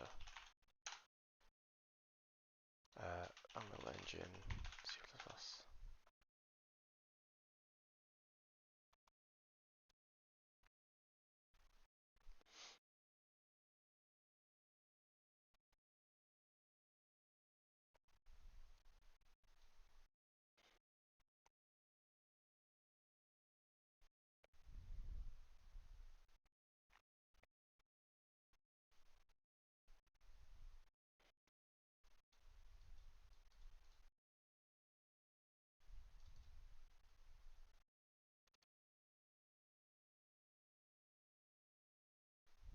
Well, I mean, I suppose it doesn't really matter. Let's just get this done. So if I then, I mean, it doesn't need to be virtual again. Let's do that, and let's implement it. Void that, oops, then, oops, and then plop this in here. I think that should resolve the problem, to be honest. Yeah, I didn't know you couldn't do that. That is news to me. Trying to think of how I used to do it. I've definitely done services before. Begin players, not member. Yes to all. Yeah, it is, actually. Oh, where have I put it?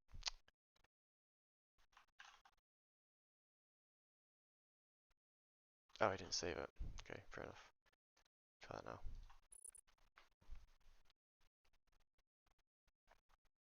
Oh, I've been going for 4 hours now. God. Let's try it now. Oh, I think we lost our debug point. Yes, maybe it didn't even get in there. Let's try run that again. Oh wow, okay, we really have. So, wonder what's happened to throw that off. Maybe it's, what? Oh, that's close. Glad we didn't crash it. That's for sure. Woohoo! That was very close.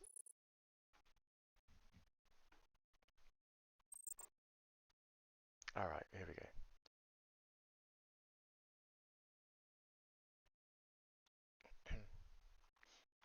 Interesting how that didn't run.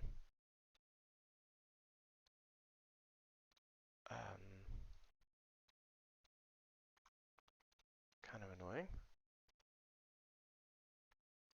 So we have got the main pawn, we've got the main controller, and we've got the science game mode base. That's being called. Begin play gets called. Let's see messages.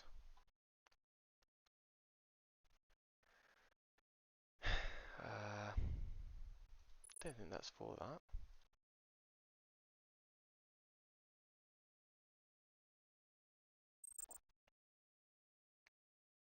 There's an error. Expected main control.h to be first header included.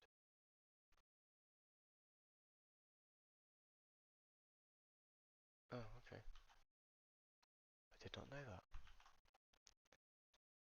I did not know that.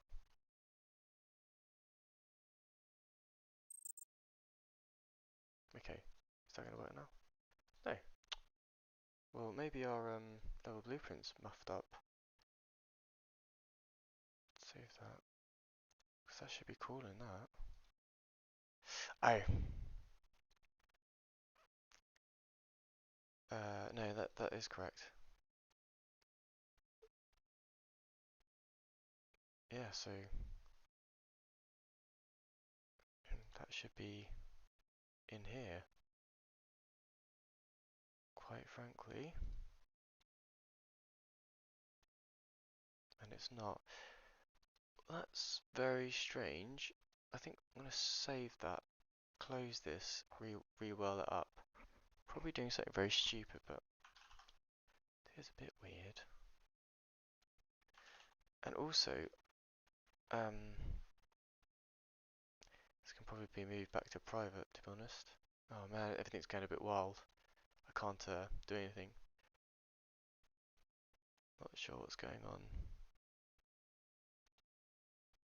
Okay. Still going wild.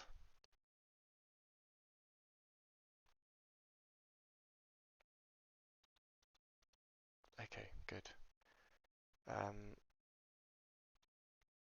Let's put this back to private then.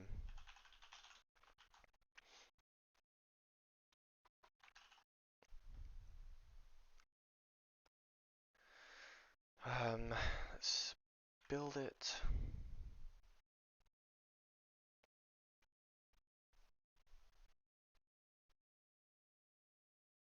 Good, and then let's run it.